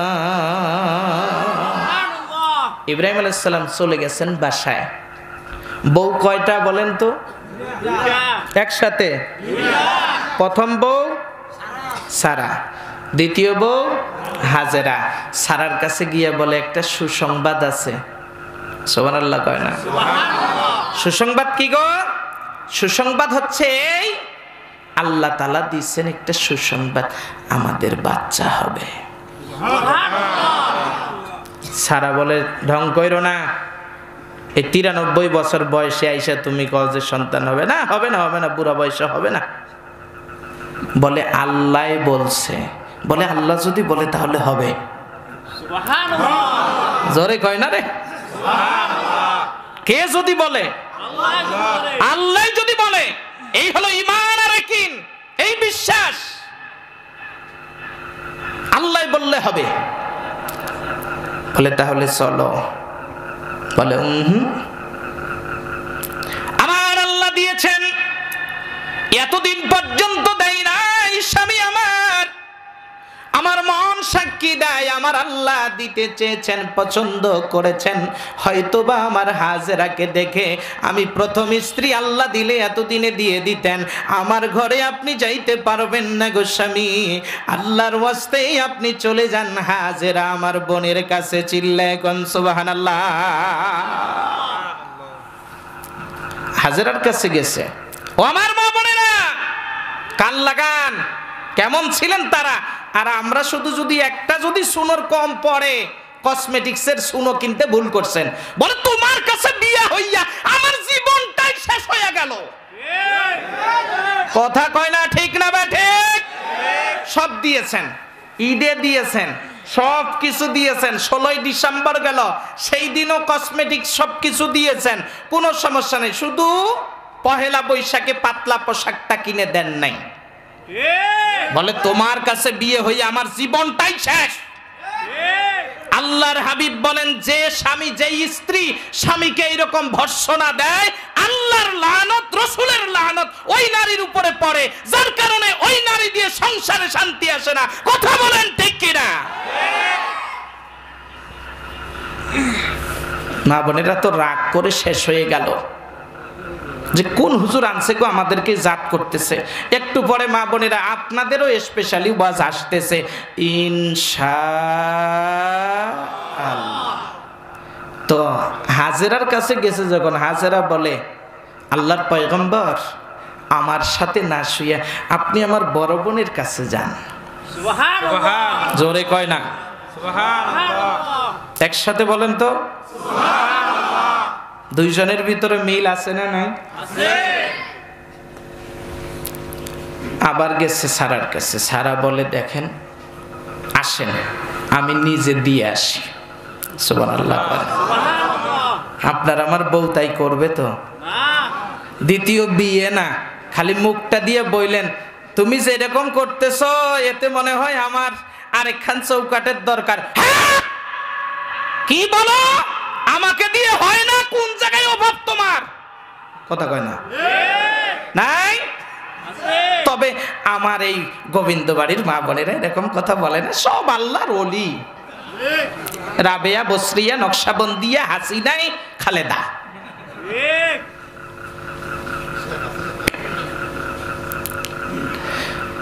তো আল্লাহর পয়গম্বরের স্ত্রী, প্রথম স্ত্রী স্বামীকে ধরে দ্বিতীয় স্ত্রীর ঘরে দিয়ে আসলেন। সুবহানাল্লাহ বলেন। সম্মানিত ভাইরা আমার, জামে সগীরের ভিতরে লেখা হয়েছে আল্লাহর পয়গম্বর যখন ঘরের ভিতরে প্রবেশ করলেন, দুইজনে আনন্দ ফুর্তি করলেন। আল্লাহ তাআলা হাজেরার পেটের ভিতরে সন্তান দিয়ে দিলেন। এই সন্তান কিছুদিন পরে তিনি দাওয়াতি কাজ করতে করতে চলে গেলেন বহুদূরে। দাওয়াতি কাজ করতে করতে এইদিকে সন্তান প্রসব হয়ে গেল। সন্তান হয়ে যাবার পরে ইব্রাহিমের কাছে সংবাদ পৌঁছে গেল। ইব্রাহিম আলাইহিস সালাম ঘরের ভিতরে এসে দেখেন ফুটফুটে চন্দ্রের চেয়েও সুন্দর দেখা যায় সন্তানকে।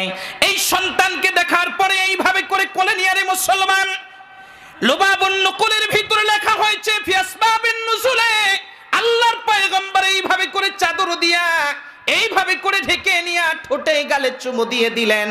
চুমু দিয়ে দিবার পরে আল্লাহ তাআলার কাছে পছন্দ হয় নাই। আল্লাহর কাছে পছন্দ না হবার কারণে আল্লাহ তাআলা সঙ্গে সঙ্গে ডাক দিলেন, ইব্রাহিম সন্তান দিয়েছে কে? বলে আল্লাহ তুমি দিয়েছ।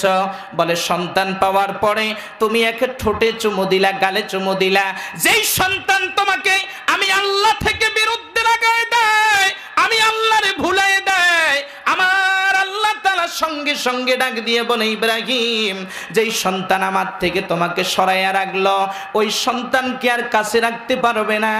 3 দিন মতান্তরে 7 দিনের সন্তানকে ইব্রাহিম আলাইহিস সালামকে আল্লাহ ডেকে বললেন, ইব্রাহিম আর সন্তানকে রাখতে পারবা না, সন্তান আর স্ত্রীকে লইয়া চলে যাও মরুভূমি মক্কাতুল মুকাররমার ভিতরে, যেখানে কোনো ঘর নাই, যেখানে কোনো বাড়ি নাই, যেই জায়গার ভিতরে কোনো গাছ নাই, যেখানে কোনো মানুষ বসবাস করে না, যেখানে পানির বন্ধ ব্যবস্থা নাই, এমন একটা মরুভূমির ভিতরে গো ইব্রাহিম স্ত্রী আর সন্তান রেখে চলে আসবা।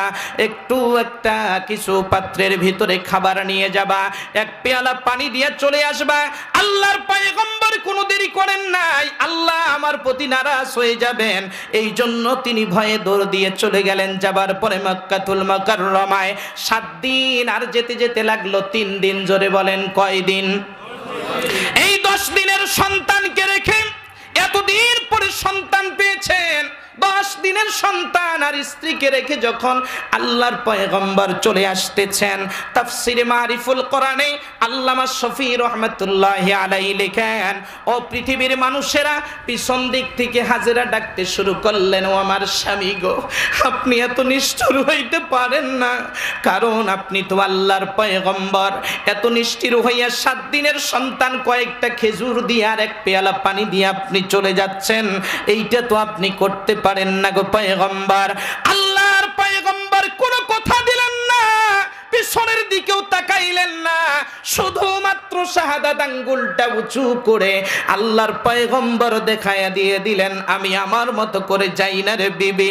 এবার পিছন দিক থেকে হাজেরা বুঝতে পেরে ডেকে বললেন, আল্লাহর পয়গম্বর জাতির পিতা ইব্রাহিম গো, বুঝতে পেরেছি আপনি যে যাইতেছেন এটা আপনার মন মতো নয়, এটা আল্লাহর নির্দেশে যদি হয়ে থাকে গো নবী, তাহলে আপনি টেনশন করবেন না, চিন্তা করবেন না, যে আল্লাহ বলছেন এই জায়গায় পানিহীন জায়গায় মরুভূমিতে রেখে যাইতে, আমার আল্লাহ আমার সন্তান এবং আমাকে খাওয়ানোর জন্য যথেষ্ট। একটু চিল্লাইয়া বলা যাবে কি সুবহানাল্লাহ? বলেন আমাদের খাওয়ানোর মালিক কে? আল্লাহ। পরানোর মালিক কে? চালানোর মালিক কে? সব কিছুর মালিক কে?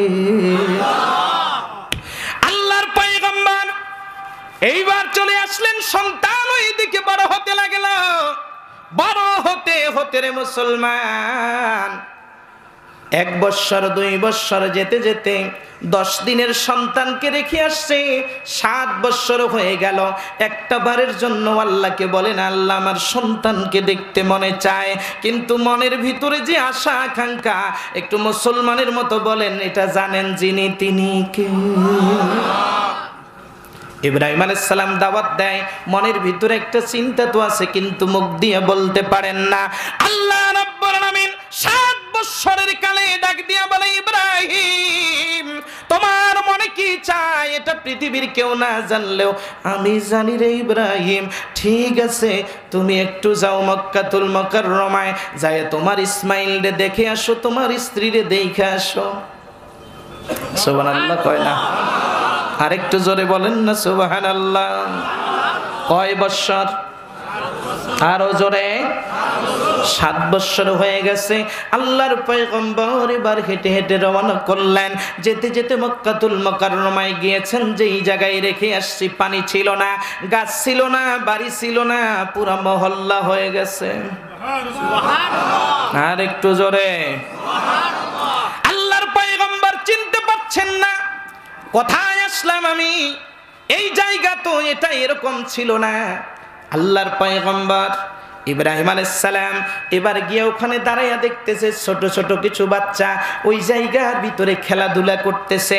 আল্লাহর পয়গম্বর সেখানে দাঁড়াইলেন, দাঁড়াইয়া দেখে একটা ছোট্ট বাচ্চা ফুটফুটে সুন্দর, কিন্তু সে খেলে না, দাঁড়াইয়া দাঁড়াইয়া দেখে। সুবহানাল্লাহ কয় না?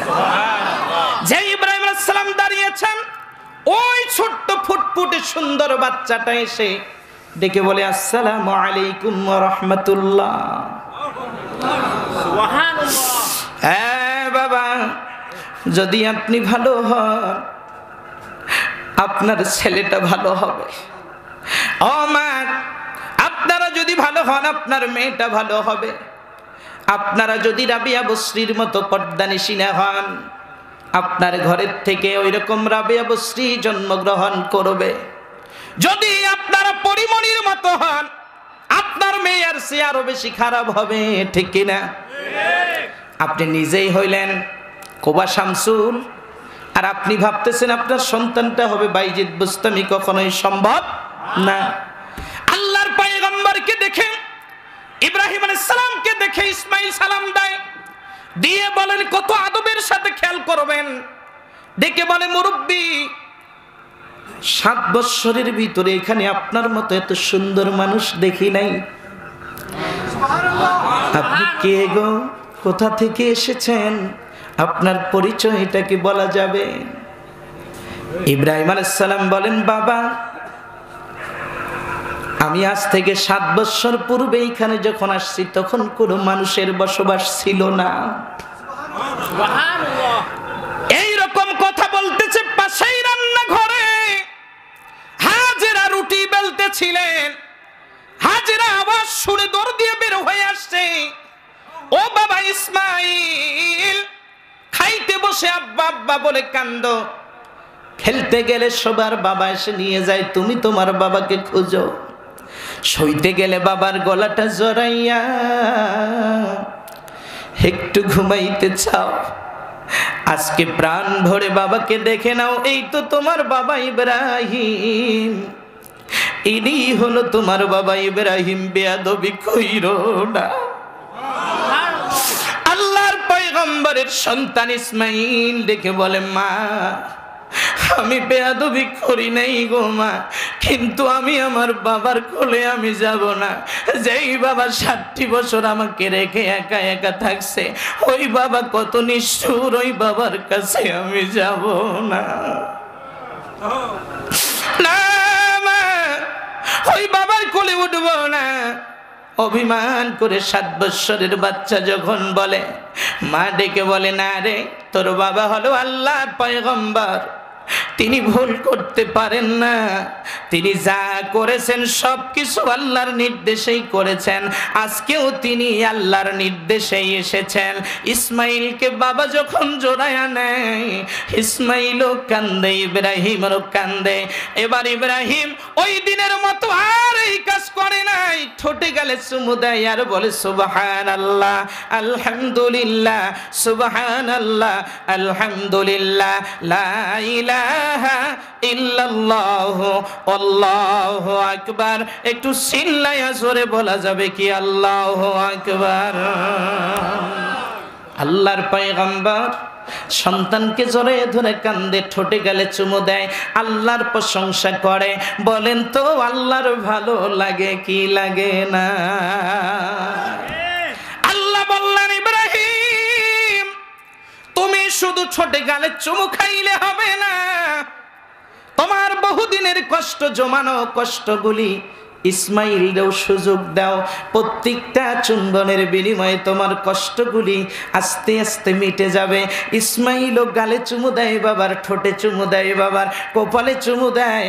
ইব্রাহিম দেখে পৃথিবীতে এর সে আর কোনো মজার সময় নাই। একটু চিল্লাইয়া বলা যাবে কি সুবহানাল্লাহ।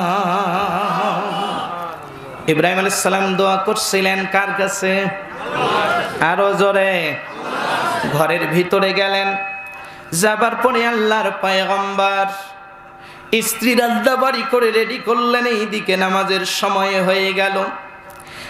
ইব্রাহিম ওযু করে নামাজের মুসল্লায় দাঁড়িয়ে গেল। দাঁড়িয়ে যাবার পরে এইবার মুসলমান ইসমাইল 7 বছরের বাচ্চা আব্বার পাশে দাঁড়াইয়া, আব্বা ঠোঁট লড়ায় লড়ায় কি যেন পড়ে, ইসমাইলও ঠোঁট লড়ায় আব্বার সাথে। সুবহানাল্লাহ বলবেন। আসলে তো দোয়া কালাম সে জানে না, কিন্তু ঠোঁট লড়ানি বন্ধ করে না। আল্লাহর কাছে এই দৃশ্যটা বলেন তো ভালো লাগছে কি লাগে না? খুব ভালো লাগছে। আল্লাহ বললেন ইব্রাহিম লম্বা করো, বাড়াইতে থাকো, শর্ট করিও না। সুবহানাল্লাহ কয় না? ইব্রাহিম আলাইহিস সালাম লম্বা করতে শুরু করলেন। লম্বা হলো, লম্বা হতে হতে ইব্রাহিম আলাইহিস সালাম যেই গেছে রুকুতে, ইসমাইলও গেছে রুকুতে। যেই বাবা দাঁড়াইছে, ইসমাইল বাবার সেজদার সামনে দাঁড়াইয়া এইভাবে করে আছে। সুবহানাল্লাহ বলবেন না? দেখবেন আপনি নামাজে দাঁড়াইছেন, আপনার সন্তানটাও পাশে দাঁড়ায়। আল্লাহর হাবিব বলেন ও আমার উম্মত তুমি দাঁড়ায় দাঁড়ায় পড়ছো আলহামদুলিল্লাহি রাব্বিল আলামিন, প্রতি হরফে 10 নেকি হয়েছে। তোমার সন্তান তো আলহামদুলিল্লাহি রাব্বিল আলামিন পড়তে পারে নাই, শুধু ঠোঁট লড়াইছে, সমপরিমাণ নেকি হয়ে গেছে। আর একটু আওয়াজ করে বলেন, একসাথে বলেন। যেই বলছেন সমপরিমাণ নেকি, কিন্তু তার আমলনামা শুরু হয় নাই। এই সব কার আমলনামায়? আপনি আব্বা আপনার আমলনামায় উঠে গেছে। জোরে কোন সুবহানাল্লাহ। আম্মার আমলনামায় উঠে গেছে, আব্বার আমলনামায় উঠে গেছে। আরেকটু জোরে কোন সুবহানাল্লাহ। এজন্য বলেন তো ছেলে মেয়েদেরকে ছোটবেলার থেকে নামাজের ট্রেনিং দেওয়া দরকার আছে না নাই? ইব্রাহিম আলাইহিস সালাম যেই চোখটা খুলছে, খুইলা দেখে সিজদার জায়গার ভিতরে ইসমাইল দাঁড়ায় আছে, কপালটা ঝলমল ঝলমল করতেছে। যে এই কপালটা ঝলমল ঝলমল করে গো, অমনি সময় ইব্রাহিম আলাইহিস সালামের দোয়া কালামে উলট পালট লেগে গেছে। আল্লাহ তাআলা বললেন ইব্রাহিম দৃশ্যটা এতক্ষণ ভালো ছিল, নামাজটা তাড়াতাড়ি শেষ করো। নামাজ শেষ হয়ে যাবার পরে ইব্রাহিম টেনশনের ভিতরে পড়ে গেল। আল্লাহ গো কোন জানি বিপদের ভিতরে আবার পইরা গেলাম। যেই তন্দ্রায় আচ্ছাদিত হয়ে আল্লাহর পয়গম্বর ইব্রাহিম, অমনি সময় আল্লাহ ডাক দিয়ে বলে ইব্রাহিম যেই সন্তান আমি আল্লাহর থেকে গাফেল করে দিয়ে দেয়, যেই সন্তান আমি আল্লাহর থেকে দূরে সরাইয়া দেয় রে ইব্রাহিম, খবরদার খবরদার রে ইব্রাহিম, ওই সন্তান কি আর রাখতে পারবি না। ওই সন্তান রে লইয়া যাবি মিনার ময়দানে, ওই সন্তানের গলায় তুই কালকেই ছুরি চালাইয়া দিয়ে দিবি। আল্লাহর পয়গম্বর চিন্তায় পড়ে গেলেন, আহারে কিভাবে করে ছুরি চালাইতে যাব। পরের দিন নিয়ে গেলেন, নিয়ে যাবার পরে আল্লাহ তাআলা ডাক দিয়ে বললেন ইব্রাহিম কাজ শুরু করে দিয়ে দাও। ছুরি নিয়ে এবার যখন কাজ শুরু করে দিলেন, সেই ইতিহাস আপনারা জুমার আলোচনায় এই তো কুরবানি ঈদ আসলেই শুনবেন, ওটা আমি বলতে চাই না। এবার ইব্রাহিম ওই জায়গায় বলেন তো ইসমাইল কি দ্বিমত পোষণ করছিল নাকি বাবার সাথে সহমত পোষণ করছিলেন? সহমত পোষণ করার পরে যখন ইসমাইলের গলায় ছুরি চালানো হলো, কিন্তু দুম্বা হয়ে গেল জবাই। আল্লাহ রাব্বুল আলামিন এবার ইব্রাহিম আলাইহিস সালামকে ডেকে বললেন, ইব্রাহিম ক্বালা ইন্নী জাঈলুকা লিন-নাসি ইমামা।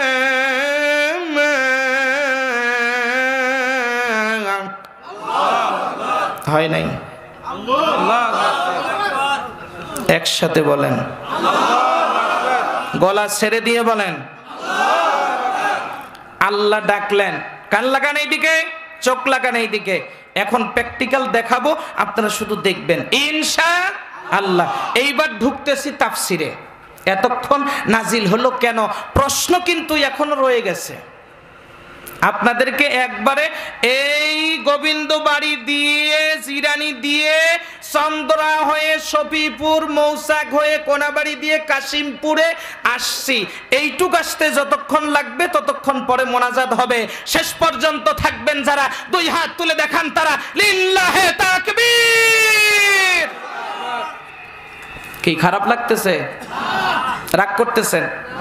বেজার হচ্ছেন? একটু পানি দিয়েন। সম্মানিত ভাইরা, আল্লাহ তাআলা এবার ডাকলেন, ক্বালা ইন্নী জাঈলুকা লিন-নাসি ইমামা। হে ইব্রাহিম, সমস্ত মানুষের আমি তোমাকে নেতা বানাইয়া দিলাম। রাগ করলেন যে আমাদের কাশিমপুরে কত নেতা, কোনাবাড়ি কত নেতা, আবার ইব্রাহিমকে কেন নেতা বানাইতে হবে? ওরকম নেতা মানি না। এটা কি দুনিয়ার মানুষে বানাইছে না আল্লাহ বানাইছে? বলেন বলেন, কে বানাইছে? হ্যাঁ, এই নেতা, এটা হচ্ছে জনগণের নেতা। বলেন কার নেতা? এই একসাথে বলেন, কার নেতা? এই জন্য জনগণের নেতা হয় যারা জনগণের স্বার্থে কাজ করে, তারা মাইর খায়, রিমান্ডে যায়, জেলে যায়, ফাঁসির কাস্টে গিয়ে তারা রশি নেয়, তারপরেও দেশ ছেড়ে পালায় না। আর চোর সিটার বাটপার নেতা হয় যারা, তারা বেশি দিন ক্ষমতার মসনদে আঠা দিয়ে বসে থাকলেও আল্লাহ বলে থাকা হবে না। কথা বলেন ঠিক কিনা? নেতা দুই ধরনের, একটা হলো আল্লাহ প্রদত্ত জনগণের জন্য নির্ধারিত নেতা, আরেক দল হইল চুরি সিটারি বাটপারি করে নেতা। এইটা কোন নেতা বলেন তো? আল্লাহর মনোনীত নেতা। একটু চিল্লায়ে কোন সুবহানাল্লাহ। রাগ করতেছেন? আপনাদের কোন নেতাকে গালি দিলাম আমি? না। চোর যারা, তাদেরকে তো বলবোই। আপনারাও বলেন নাকি? চোরের পক্ষের কেউ আছেন? থাকলে হাত উঠান। হুজুর হাত উঠে মায়ের খাই না, থাকলেও এখন নাই। জোরে কয় না সুবহানাল্লাহ। আমার এক নানা শ্বশুর বড্ড নেতা, তো সেই দিন আমাকে বলতেছে যে যদি কোনোদিন আবার আমরা ফিরে আসি, ওই দিন একবারে দুধ দিয়ে গোসল করে বলবো যে আমি আর তোমাদের রাজনীতির সাথে নাই। আমি বললাম এই আশা এখনো আছে, আবার আসবেন? কবরে যাওয়ার পরেও এক জায়গায় হইতে পারবেন কিনা সেইটা চিন্তা করেন। ঠিক কথা কয় না দেখি, ঠিক না বেটা? এই ভাই কি হলো? যারা উঠতেছে তারা মনে হয় ওই গ্রুপের লোক। দেখেন তো কারা কারা উঠে, এটা লিস্টি করেন না। 1 নাম্বার 2 নাম্বার তো থাকতেই পারে, ঠিক কিনা? রাগ করতেছেন আপনারা? বেজার হচ্ছেন? সম্মানিত ভাইরা, আল্লাহ তাআলা বললেন ইব্রাহিম তোমাকে নেতা বানিয়ে দিলাম। একটু জোরে বলা যাবে কি সুবহানাল্লাহ? কিসের নেতা? জনগণের নেতা। ইব্রাহিম আলাইহিস সালাম বললেন, আল্লাহ তুমি যে আমাকে নেতা বানিয়ে দিলা, তাহলে আমার এখন কাজ কি হবে? আল্লাহ তাআলা এইবার ডেকে বললেন, তোমার কাজ হচ্ছে, প্রথম কাজ হলো আল্লাহর ঘর বাইতুল্লাহর সংস্করণের কাজ করা। আর একটু জোরে বলবেন না? সুবহানাল্লাহ। আল্লাহ রাব্বুল আলামিন ডেকে বললেন, ইব্রাহিম তোমার কাজ কি? ওয়া ইয ইয়ারফাউ ইব্রাহিমুল কওয়াইদা মিনাল বাইতি ওয়া ইসমাঈল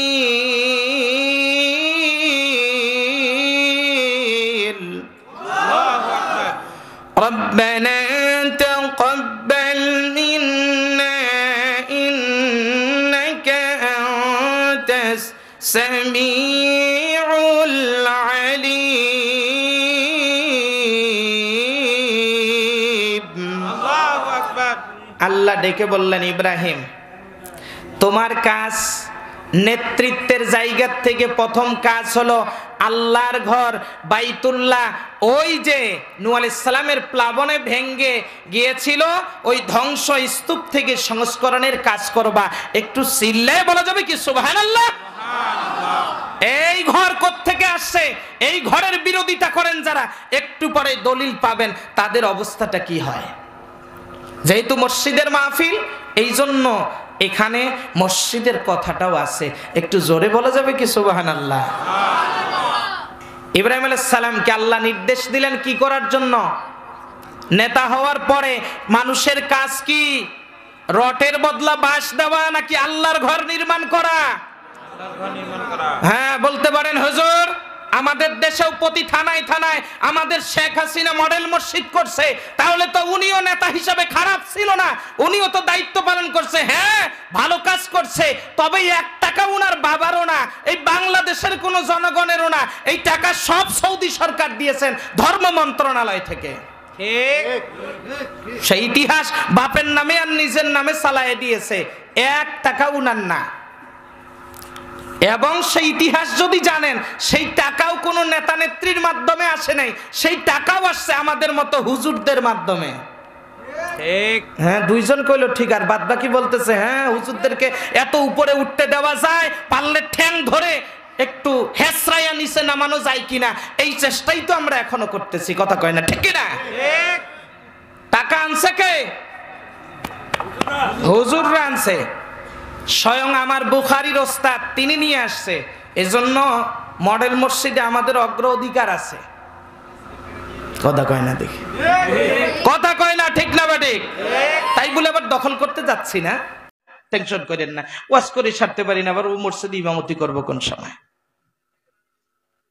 সম্মানিত ভাইরা, তাহলে এইবার দেখেন ওই মডেল মসজিদগুলি সৌদি আরব থেকে যে দিয়েছে, সেই টাকা কার? সৌদি আরব থেকে আলেমদের মাধ্যমে টাকাটা আসছে। সেই ইতিহাস জানানো হয় নাই, মিডিয়ার সামনে কোনোদিন আসে নাই, শুধু জানানো হয়েছে প্রতি থানায় থানায় আমরা মডেল মসজিদ করতেছি, আর সেই ইমাম নিয়োগ দিতে গিয়া আমরা লক্ষ লক্ষ টাকা।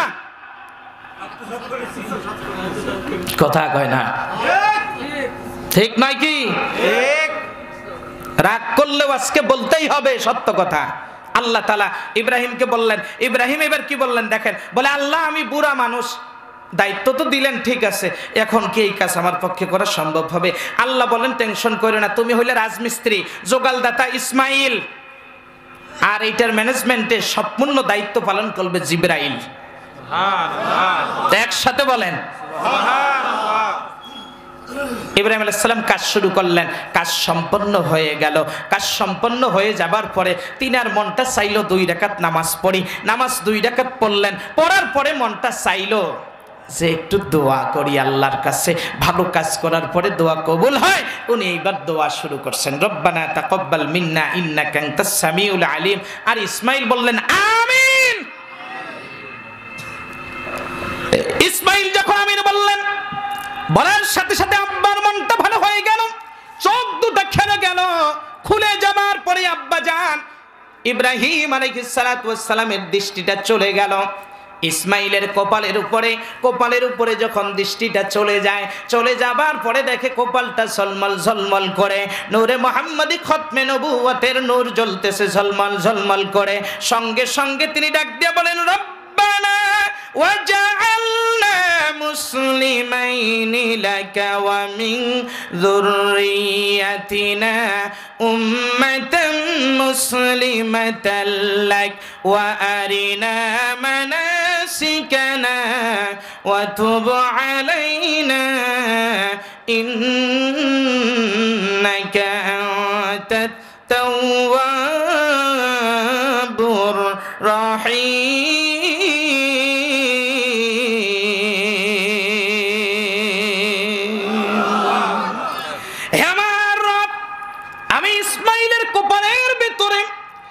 দৃশ্যটা দেখতে পাচ্ছি গো আল্লাহ, তুমি তো সর্বশেষ একজন নবী পাঠাবা, সেই নবী হবে সর্বশ্রেষ্ঠ নবী গো আল্লাহ।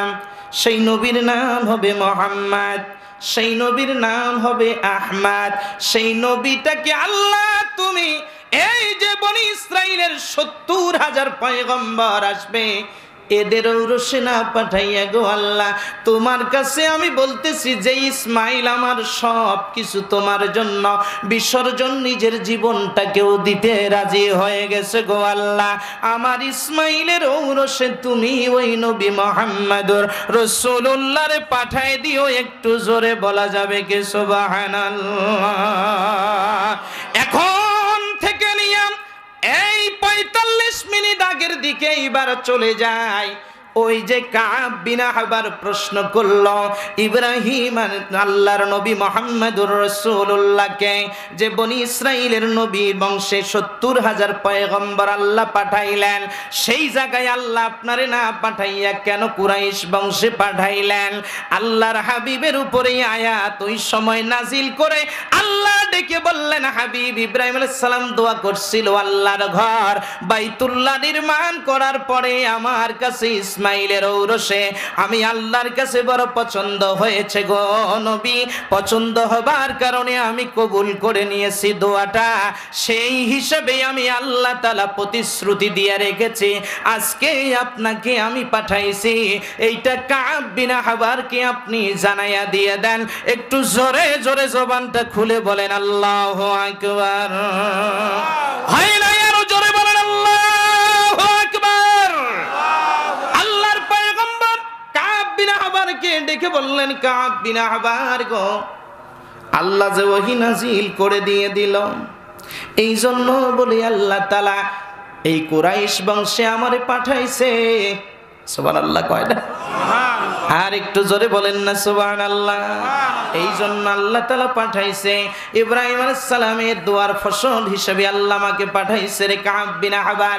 তাহলে এইবার তুমি তোমার প্রশ্নের উত্তর তো আমি দিয়ে দিলাম, এইবার তাওরাতের সাথে সে মিলাইয়া দেখে, আহারে কথা তো সত্য, জাবুরের সাথে সে মিলাইয়া দেখে, কথা তো সত্য। এইবার বলে, মুহাম্মদ রে আমি বলছিলাম ঠিক, কিন্তু আমি কালিমা পড়বো না। এরকম সিটার আছে না নাই? আছে। আরো আস্তে করে বলে আছে। গোবিন্দ বাড়িতে নাই? হ্যাঁ আছে। এইরকম সিটার বাটপাট দিয়ে দেশ ভরে গেছে, ইসলামপন্থীদেরকে ঠকাইতে চায়। আল্লাহ ইসলামপন্থীদের সাথে আছে, শেষ বিজয়টা ইসলামপন্থীদেরই হবে। কোন বাম রাম ততক্ষণ পর্যন্ত এই পৃথিবী ধ্বংস হবে না, যতক্ষণ না পর্যন্ত আরেকবার এই পৃথিবীর তাম জাহান সূর্যের নিচে, আসমানের নিচে, জমিনের উপরে তাম জাহানে মুসলিমরা এই পৃথিবী শাসন না করবে, ততক্ষণ পর্যন্ত এই পৃথিবীকে আল্লাহ কিয়ামত দিয়ে ধ্বংস করবেন না। একটু চিল্লায়ে বলেন আল্লাহু আকবার। এই জন্য আগামী পৃথিবী হচ্ছে মুসলমানের। জোরে বলেন কি? মুসলমানের। কোন পৃথিবী? এই পৃথিবী আগামী মুসলমানের যে হবে তার বৈশিষ্ট্য থাকবে 4টা। জোরে বলেন কয়টা? আরো জোরে। হাত উঠায়া। জোর হলো না? আর কয়দিন পরে তো মিছিল করা লাগবে, একটু ট্রেডিং দেন। হুজুর চা তো দেন নাই। জোরে বলেন কয়টা? আরো জোরে। জোর হলো না? হাত উঠে নাই যার, ওই দলের লোক ছে, একটু ভেবে দেখবেন। হাত উঠে বলেন কয়টা? আরো জোরে। জোর হলো না? সোজা করেন আমার মতো, বাঁকা হইলে হবে না। ওই যে মাঝখানে মাঝখানে হাত উঠে নাই, কারণ কি গো? দেখেন তো সমস্যা কোন জায়গায়? নাকি বাসার থেকে বলে দিয়েছে হুজুরের কথা এদিকেও যাবে না ওই দিকেও যাবে না, নাহলে বিপদ আছে। শীতের রাত বোর কথা না শুনলেও বিপদ, ঠিক কিনা? হ্যাঁ ঠিক বলে দেখছেন, আসলেই এই কামই হয়েছে বুঝি। ওঠান কয়টা? আরো জোরে হ্যাঁ বলেন। আগামী পৃথিবী মুসলমানের 4 দফা কর্মসূচি থাকবে, যাদের এই দলটাকে আল্লাহ তাআলা আগামী দিন ক্ষমতায় বসাবেন। সুবহানাল্লাহ বলে না এইটুকু? আরো জোরে সুবহানাল্লাহ। কয় দফা কর্মসূচি থাকবে? 4 দফা। হ্যাঁ, ইব্রাহিম আলাইহিস সালাম দোয়া করছিলেন 3 নাম্বার, রব্বানা ওয়াবআস ফীহিম রাসূলাম মিনহুম, হে আল্লাহ ওই রাসূলকে আমার ইসমাইলের ঔরসে পাঠাবা, তার কর্মসূচি হবে 4টা। জোরে বলেন কয়টা? 4টা। হয় নাই? একসাথে আরো জোরে, জোর হলো না? হ্যাঁ, আগামী নির্বাচনে 4 দফা কর্মসূচি সামনে রেখে যেই দল কাজ করতে চাবে সেই দলকেই আমরা ভোটটা একবারে ঠাসে মারে দেব ইনশাআল্লাহ। হ্যাঁ, সম্মানিত ভাইরা আমার, 4 দফা কর্মসূচি হবে। আল্লাহ তাআলা এবার ডাকলেন, ইয়াতুলু আলাইহিম আয়াতিক, জোরে করে আল্লাহু আকবার। 1 নাম্বার কর্মসূচি হলো আমার ওই হাবিব ইসমাইলের ঔরসে যেই নবীকে তুমি পাঠাবে গো আল্লাহ, তার কর্মসূচি 4টা হবে। 1 নাম্বার, তিনি কোরআন তেলাওয়াত করবেন। জোরে বলেন কি তেলাওয়াত করবেন? আরেকটু জোরে বলেন কি তেলাওয়াত করবেন? এখন আপনি মিলাবেন বাংলাদেশে যত দল আছে, এই দলের ভিতরে আপনার দৈনন্দিন জীবনে, দৈনন্দিন রুটিনে, দৈনন্দিন রিপোর্টে তিনার কি প্রথম কি কোরআন তেলাওয়াত আছে না নাই? কোরআনের কর্মসূচি আছে না নাই? যদি দেখেন কোন দলের ভিতরে আপনার রিপোর্ট তথ্য রাখতে গিয়া আপনাকে রাখতে হয় কোরআন তেলাওয়াত প্রথম, তাহলে বুঝবেন রাসূলুল্লাহর দলের সাথে মিল আছে। যদি দেখেন নাই, তাহলে যত বড় ইসলামী চিন্তাবিদ হোক না কেন, বোঝা যাবে রাসূলের সাথে মিল নাই। 1 নাম্বার কোরআন তেলাওয়াত করতে হবে। এই কোরআন তেলাওয়াত আল্লাহর হাবিব করেছেন যুদ্ধ বিগ্রহের মাধ্যমে। যতগুলি মানুষ কালিমা পড়ে মুসলমান হয়েছে রে ভাইরা আমার, তার চেয়ে বেশি রাসূলুল্লাহর জবানের, পবিত্র জবানের কোরআন তেলাওয়াতের মাধ্যমে তার চেয়ে যুবক, আবাল, বৃদ্ধা, মহিলা, পুরুষ সকলেই অধিকাংশ মানুষ কোরআনের তেলাওয়াত শুনে তারা মুসলমান হয়ে গেছে। জোরে কোন সুবহানাল্লাহ। তাহলে এইবার যদি আমি প্রশ্ন করি আমার ভাইরা, এখানে যারা বসা আছেন আল্লাহর রাসূলের উম্মত, আমরা কি রাসূলের উম্মত? আরেকটু আস্তে করে বল, খাঁটি উম্মত। মাশাআল্লাহ, দেখছেন এরকম সৎ সাহস সবার হয় না। খাঁটি উম্মত। খাঁটি উম্মতের প্রথম কাজ আল্লাহর কি তেলাওয়াত করা? একসাথে বলেন, একসাথে কি তেলাওয়াত করা? আমরা কি রাজি আছি? কোরআন তেলাওয়াত করব ইনশাআল্লাহ। কোরআন তেলাওয়াত করলে কি হবে? আল্লাহর হাবিব বলেন, মানুষের শরীরের ভিতরে ময়লা যদি লাগে সাবানের মাধ্যমে পবিত্র হয়ে যায়, পরিষ্কার হয়ে যায়, পানির মাধ্যমে হয়ে যায়। কিন্তু মানুষের দিলের ভিতরে গুনাহ করার সাথে সাথে দিলের ভিতরে একটা একটা করে দাগ পড়ে যায়। যেই আল্লাহর বান্দা আল্লাহর কোরআনের একটা হরফ পড়া শুরু করে দিয়ে দেয়, অমনি সাথে সাথে ওই বান্দার দিলের ময়লা আমার আল্লাহ পরিষ্কার করে দিয়ে দেয়। এইটা গেল 1 নাম্বার লাভ। 2 নাম্বার লাভ, আল্লাহ তাআলা বলেন কোরআন তেলাওয়াত কেন করবা? ওয়া ইযা তুলিয়াত আলাইহিম আয়াতুহু যাদাতুহুম ঈমানা। আল্লাহ বলেন 2 নাম্বার লাভ হলো, ও বান্দা যখন আল্লাহর কোরআন তেলাওয়াত করবা, আল্লাহর কোরআন যখন ব্যাখ্যা বিশ্লেষণ করতে যাবা, আহারে আল্লাহর কোরআনের ভিতরে এত মধুর কথা, আল্লাহর কোরআনের ভিতরে এত নির্দেশনা আল্লাহ আমার রেখে দিয়েছেন। আমি তো এতদিন পর্যন্ত কোরআন বুঝতে পারি নাই, কোরআন পড়তে পারি নাই। আল্লাহ এত মধু রেখে দিয়েছে এই কোরআনের ভিতরে। আল্লাহ বলেন, গোলাম যখন তুই এই কথা বলবি, কোরআনটা যখন তেলাওয়াত করবি, সাথে সাথে তোর ঈমানের পাওয়ারটা আমি বাড়ায়া দিয়ে দিব। একটু জোরে বলা যাবে কি সুবহানাল্লাহ? ঈমানের ব্যাটারিটা চার্জ করার জন্য তাহলে বলেন কোন কিতাব তেলাওয়াত করতে হবে? সবাই বলেন একসাথে। আল্লাহর নবীকে আল্লাহ বললেন, নবী গো, ইব্রাহিম দোয়া করছিল সেটা আমার কাছে পছন্দ হয়েছে।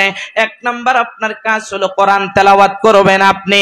এই কোরআনের তেলাওয়াত চলবে ততদিন দুনিয়া আছে, যতদিন আমরা আজকের থেকে সিদ্ধান্ত নিব আল্লাহর কোরআন পড়ব। 3 নাম্বার, এই কোরআন পড়লে লাভ হলো, আল্লাহ তাআলা বলেন, গোলাম এই কোরআন যারা তেলাওয়াত করে তাদের ইজ্জত সম্মান আমি আল্লাহ তাআলা বাড়ায়া দিয়ে দেই। 4 নাম্বার, এই কোরআনুল কারীমের সম্মান 3 নাম্বার কিভাবে করে বাড়ে?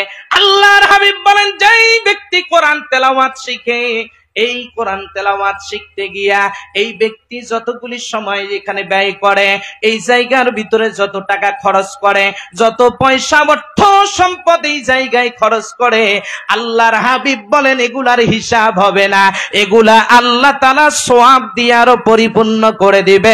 একটু চিল্লায়া বলা যাবে কি সুবহানাল্লাহ? নাম্বার 4 নাম্বার, আল্লাহ তাআলা এই কোরআনের মর্যাদা, কোরআন তেলাওয়াত করলে তার মর্যাদাটা কি হবে জানেন? আল্লাহর হাবিব বলেন, এই দুনিয়ায় যারা আল্লাহর কোরআনের তেলাওয়াত করে, এই তেলাওয়াতকারীদেরকে আমি আল্লাহ তাআলা হাসরের ময়দানে ডাকবো। ডাকার পরে বলবো, আল্লাহর আমার কোরআন তেলাওয়াত দুনিয়ায় সুন্দর করে সুর করে করে কি তোমরা পড়ছিলা? এইবার সবাই বলবে, হ্যাঁ আল্লাহ, আমি হাফেজ কোরআন ছিলাম, আমি আলেমে কোরআন ছিলাম। কেউ বলবে, আল্লাহ আমি তো হাফেজও ছিলাম না, আলেমও ছিলাম না, কিন্তু ফজরের নামাজের পরে আল্লাহ তোমার কোরআনটাকে আমি যদ্দূর পেরেছি পড়েছি, 2-3 আয়াত করে বুঝার চেষ্টা করেছি, আমল করার জন্য সিদ্ধান্ত নিয়েছিলাম গো আল্লাহ। আল্লাহ বলবে, আয়াত কি মুখস্থ আছে? এইবার বলবে, হ্যাঁ আল্লাহ মুখস্থ আছে। বলে, যেমনি তোমরা দুনিয়ায় সুর করে করে পড়েছো, আজকে তোমরা সেই মধুর সুরে আমার কোরআনটা আমি আল্লাহ নাজিল করেছিলাম, তোমরা আমাকে শুনাইয়া দিয়ে দাও।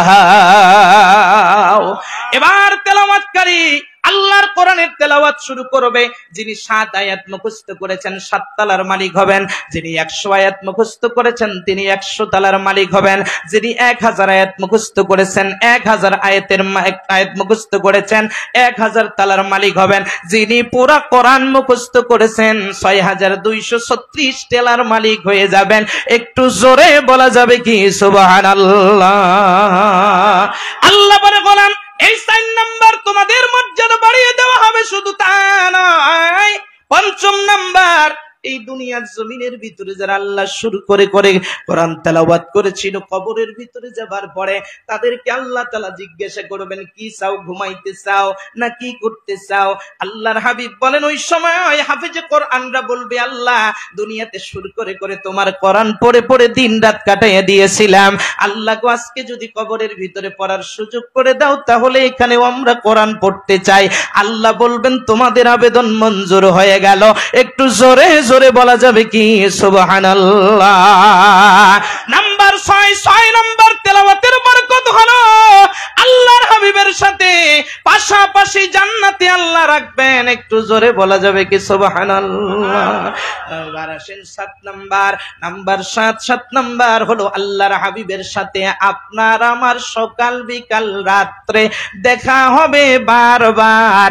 এই 7টি দফা যদি আমরা 60 দফায় প্রথম দফা যদি পালন করে, রাসূলের সাথে জান্নাতে দেখা হবে।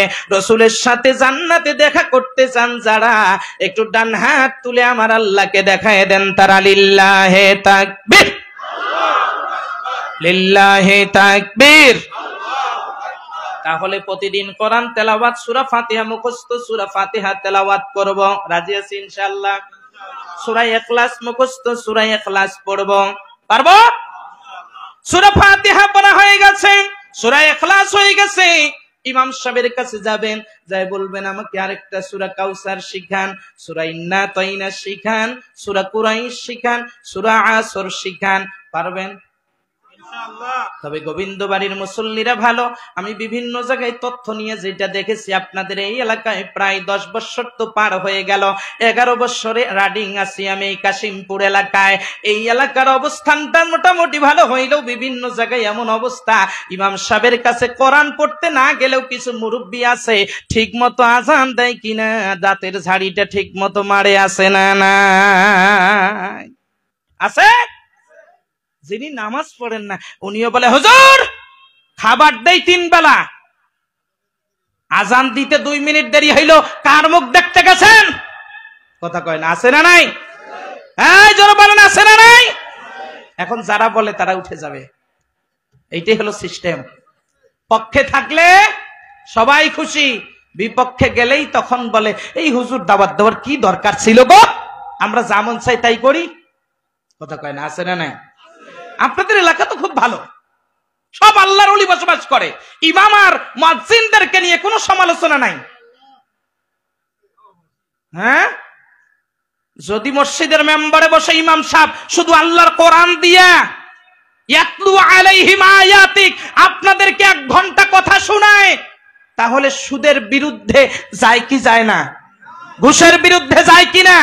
দুর্নীতিবাজদের বিরুদ্ধে যায় কিনা? চোর সিটার বাটপারদের বিরুদ্ধে যায় কিনা?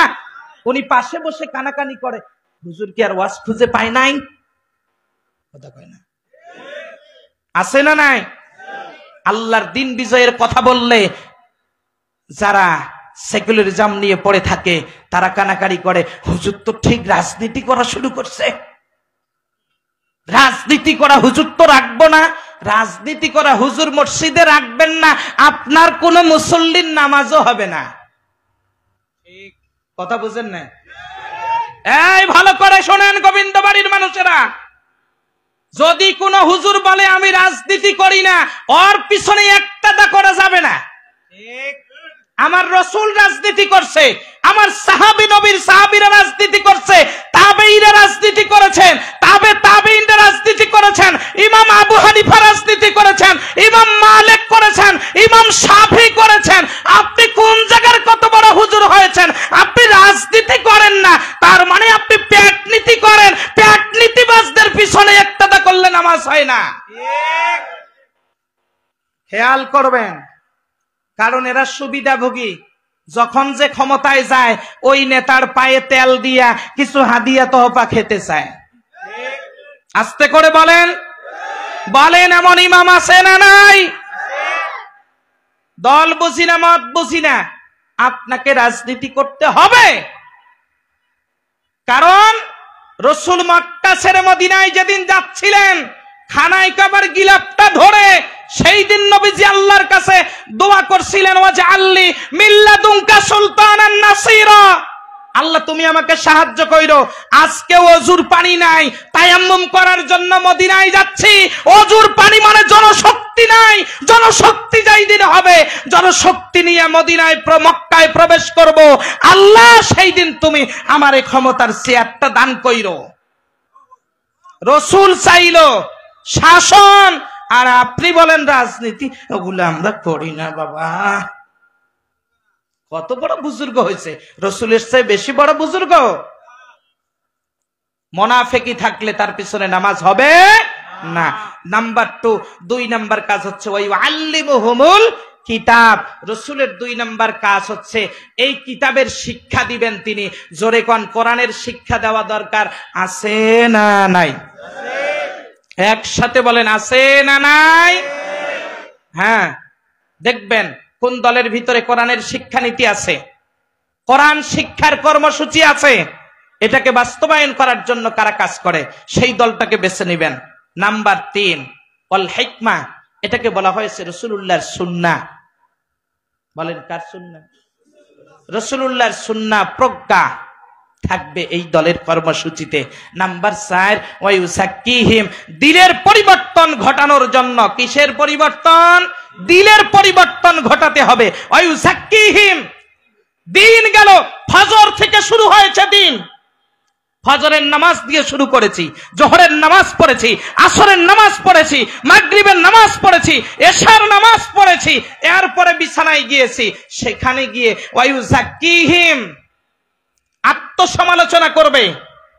সকাল থেকে নিয়ে সন্ধ্যা পর্যন্ত, বিছানায় থেকে উঠার পরের থেকে নিয়ে আবার বিছানায় আসা পর্যন্ত আমার দ্বারা গুনার কাজ হয়েছে কিনা, আমার দ্বারা নেকের কাজ হয়েছে নাকি গুনার কাজ হয়েছে, আমার দ্বারা কি মানুষকে আল্লাহর দিকে আহ্বান করা হয়েছে নাকি শয়তানের দিকে আহ্বান করা হয়েছে, আমার দ্বারা কি দিন বিজয়ের কথা হয়েছে নাকি আল্লাহর দিনকে জবাই করার কথা হয়েছে, এইগুলা নিয়ে পরিকল্পনা করবে, আত্মসমালোচনা করবে। আল্লাহর নবীর এই 4 কাজ ছিল, নবীর উম্মতের কয় কাজ হবে? একসাথে আমার মতো হাত উঠে বলেন কয় কাজ? একসাথে বলেন কয় কাজ? সেই 4 কাজ করতে রাজি আছি তো ইনশাআল্লাহ? বিছানায় গেলেন, সারাদিনে মিথ্যা বলছেন কিনা, সারাদিনে কাউকে ধোকা দিয়েছেন কিনা, আপনি ব্যবসায়ী, আপনি যদি বিছানায় গিয়ে টেনশন করেন আপনাকে নিয়ে যে আপনি কি জাহান্নামের দিকে যাচ্ছেন না জান্নাতের দিকে যাচ্ছেন? আপনার ব্যবসা আপনাকে কোন দিকে নিয়ে যাচ্ছে? আপনি ব্যবসায় মাপে কম দিয়েছেন কিনা? আপনি বিচারক, আপনি রায়টা লিখতে গিয়া ইসলামের বিরুদ্ধে লিখেছেন কিনা, নিরপরাধ কোন মানুষের বিরুদ্ধে লিখছেন কিনা? যখন আত্মসমালোচনায় আপনি বসবেন, আপনি তো রেজাল্ট দিবেন আপনি জান্নাতের পথে আছেন না জাহান্নামের পথে আছেন। কথা বলেন ঠিক না? আমি কি রাজনীতি করলাম না কোরআন নীতি করলাম? কোরআন নীতিতে কোনো সমস্যা আছে? এখানে কেউ আছেন যে আল্লাহর কোরআন মানি না? কেউ আছে? থাকলে ঈমান, থাকবে না। তাহলে আমি আর আলোচনা বাড়াতে চাই না। 4টা কর্মসূচি। 1 নাম্বার কোরআন তেলাওয়াত। বলেন 1 নাম্বার কি তেলাওয়াত? সবাই একসাথে বলেন কি তেলাওয়াত? 2 নাম্বার কোরআন শিক্ষা দিবেন। বলেন কি দিবেন? আপনারা শিখতে রাজি আছেন তো? আমি উদাত্ত আহ্বান জানাবো অত্র মসজিদের ইমাম মুয়াজ্জিন যারা আছেন, গ্রুপ করে করে কোরআন শিক্ষার আসরের ব্যবস্থা করবেন। আপনারা সময় দিবেন 24 দিন 1 ঘন্টা করে দিলে আপনি কোরআন পড়তে পারবেন ইনশাআল্লাহ। কয় নাই তো? হায়াতের জিন্দেগি 60 বছর চলে গেল, কারো 40 বছর, কারো 20 বছর, কারো 30 বছর, কারো 25 বছর চলে গেছে। আমরা কি বলতে পারবো কে কয়দিন বাঁচবো? তাহলে কোরআনটা শিখতে শিখতে মরি, তালবুল ইলম অবস্থায় যদি মরি, আল্লাহর হাবিব বলেন যারা শিখতে শিখতে কোরআন শিখতে শিখতে তালিবুল ইলম অবস্থায় মরে তাদেরকে আল্লাহ শহীদের মর্যাদা দান করে। পারবো? সারা জীবন ছাত্র থাকবো। আমরা নিজেরাও এই যে ওয়াজ নসিহত যাই করি, আমরা নিজেও এখনো ছাত্র, বাকি জীবনটাও যেন আল্লাহ ছাত্র হিসেবেই রাখেন। আমিন কয় না? আমিন। কৃপণতা করতেছেন, বেজার হইতেছেন বুঝি যে হুজুর আপনি শহীদ মর্যাদা পাবেন, এটা আমরা হতে দেব না, নাকি? সবাই যেন আমরা ছাত্র অবস্থায় মরতে পারি। একটু রাজি আছেন যারা? 2 হাত তুলে দেখান তো। লিল্লাহে তাকবীর। আল্লাহ কবুল করুন। আরো জোরে বলেন আমিন। আমি আপনাদেরকে ভাঙ্গা সূরা 2-4টি কথা শোনালাম, তারপরেও 2 ঘন্টার কাছাকাছি হয়েছে। আপনারা রাগ করেছেন, বেজার হয়েছেন, মনে আঘাত পেয়েছেন। আঘাত পাওয়া দরকার, না পাইলে তো সংশোধন হবে না। আল্লাহ তাআলা আমাদেরকে কবুল করেন, জোরে বলেন আমিন। তাহলে আমি একটু আপনাদের কাছে এইবার সবকটা নিব। সবাই আমরা কোরআনের ছাত্র, বলেন তো কয়টা কাজ করতে হবে? সবাই একসাথে বলবেন আমার মতো হাত উঠায়। কয়টা? দেখেন কারো নাক ফাটায়েন না। কয়টা? 1 নাম্বার। সবাই বলেন, সবাই মুখস্থ করেন। 1 নাম্বার, 2 নাম্বার, 3 নাম্বার রাসূলুল্লাহর সুন্নাহ। বলেন 3 নাম্বার, 4 নাম্বার আত্মসমালোচনা করা। বলেন কি করা? আত্মসমালোচনা করা। এই 4টা দফা কর্মসূচি যদি আমরা বাস্তবায়ন করতে পারি, আল্লাহ তাআলা ডেকে বলেন, ও পৃথিবীর মানুষেরা, যেই দলে 4 দফা কর্মসূচি থাকবে আগামী দিন আমার আল্লাহ তাদেরকে চেয়ারে বসায় দিবে। রাজি সবাই? হ্যাঁ, এই দলটাকে খুঁজে বের করবেন। কোথায় আছে, কোন জায়গায় লুকিয়ে আছে, খুঁজে বের করে সহযোগী ফরম পূরণ করে আপনি একজন সদস্য হয়ে যাবেন ইনশাআল্লাহ। আল্লাহ তাআলা তৌফিক দান করুন আমাদের সকলকে। এই সময়ের কুরবানি দেবার জন্য আল্লাহ তাআলা আমাদের সকলকে জান্নাতি মেহমান হিসেবে কবুল করুন। জোরে বলেন আমিন।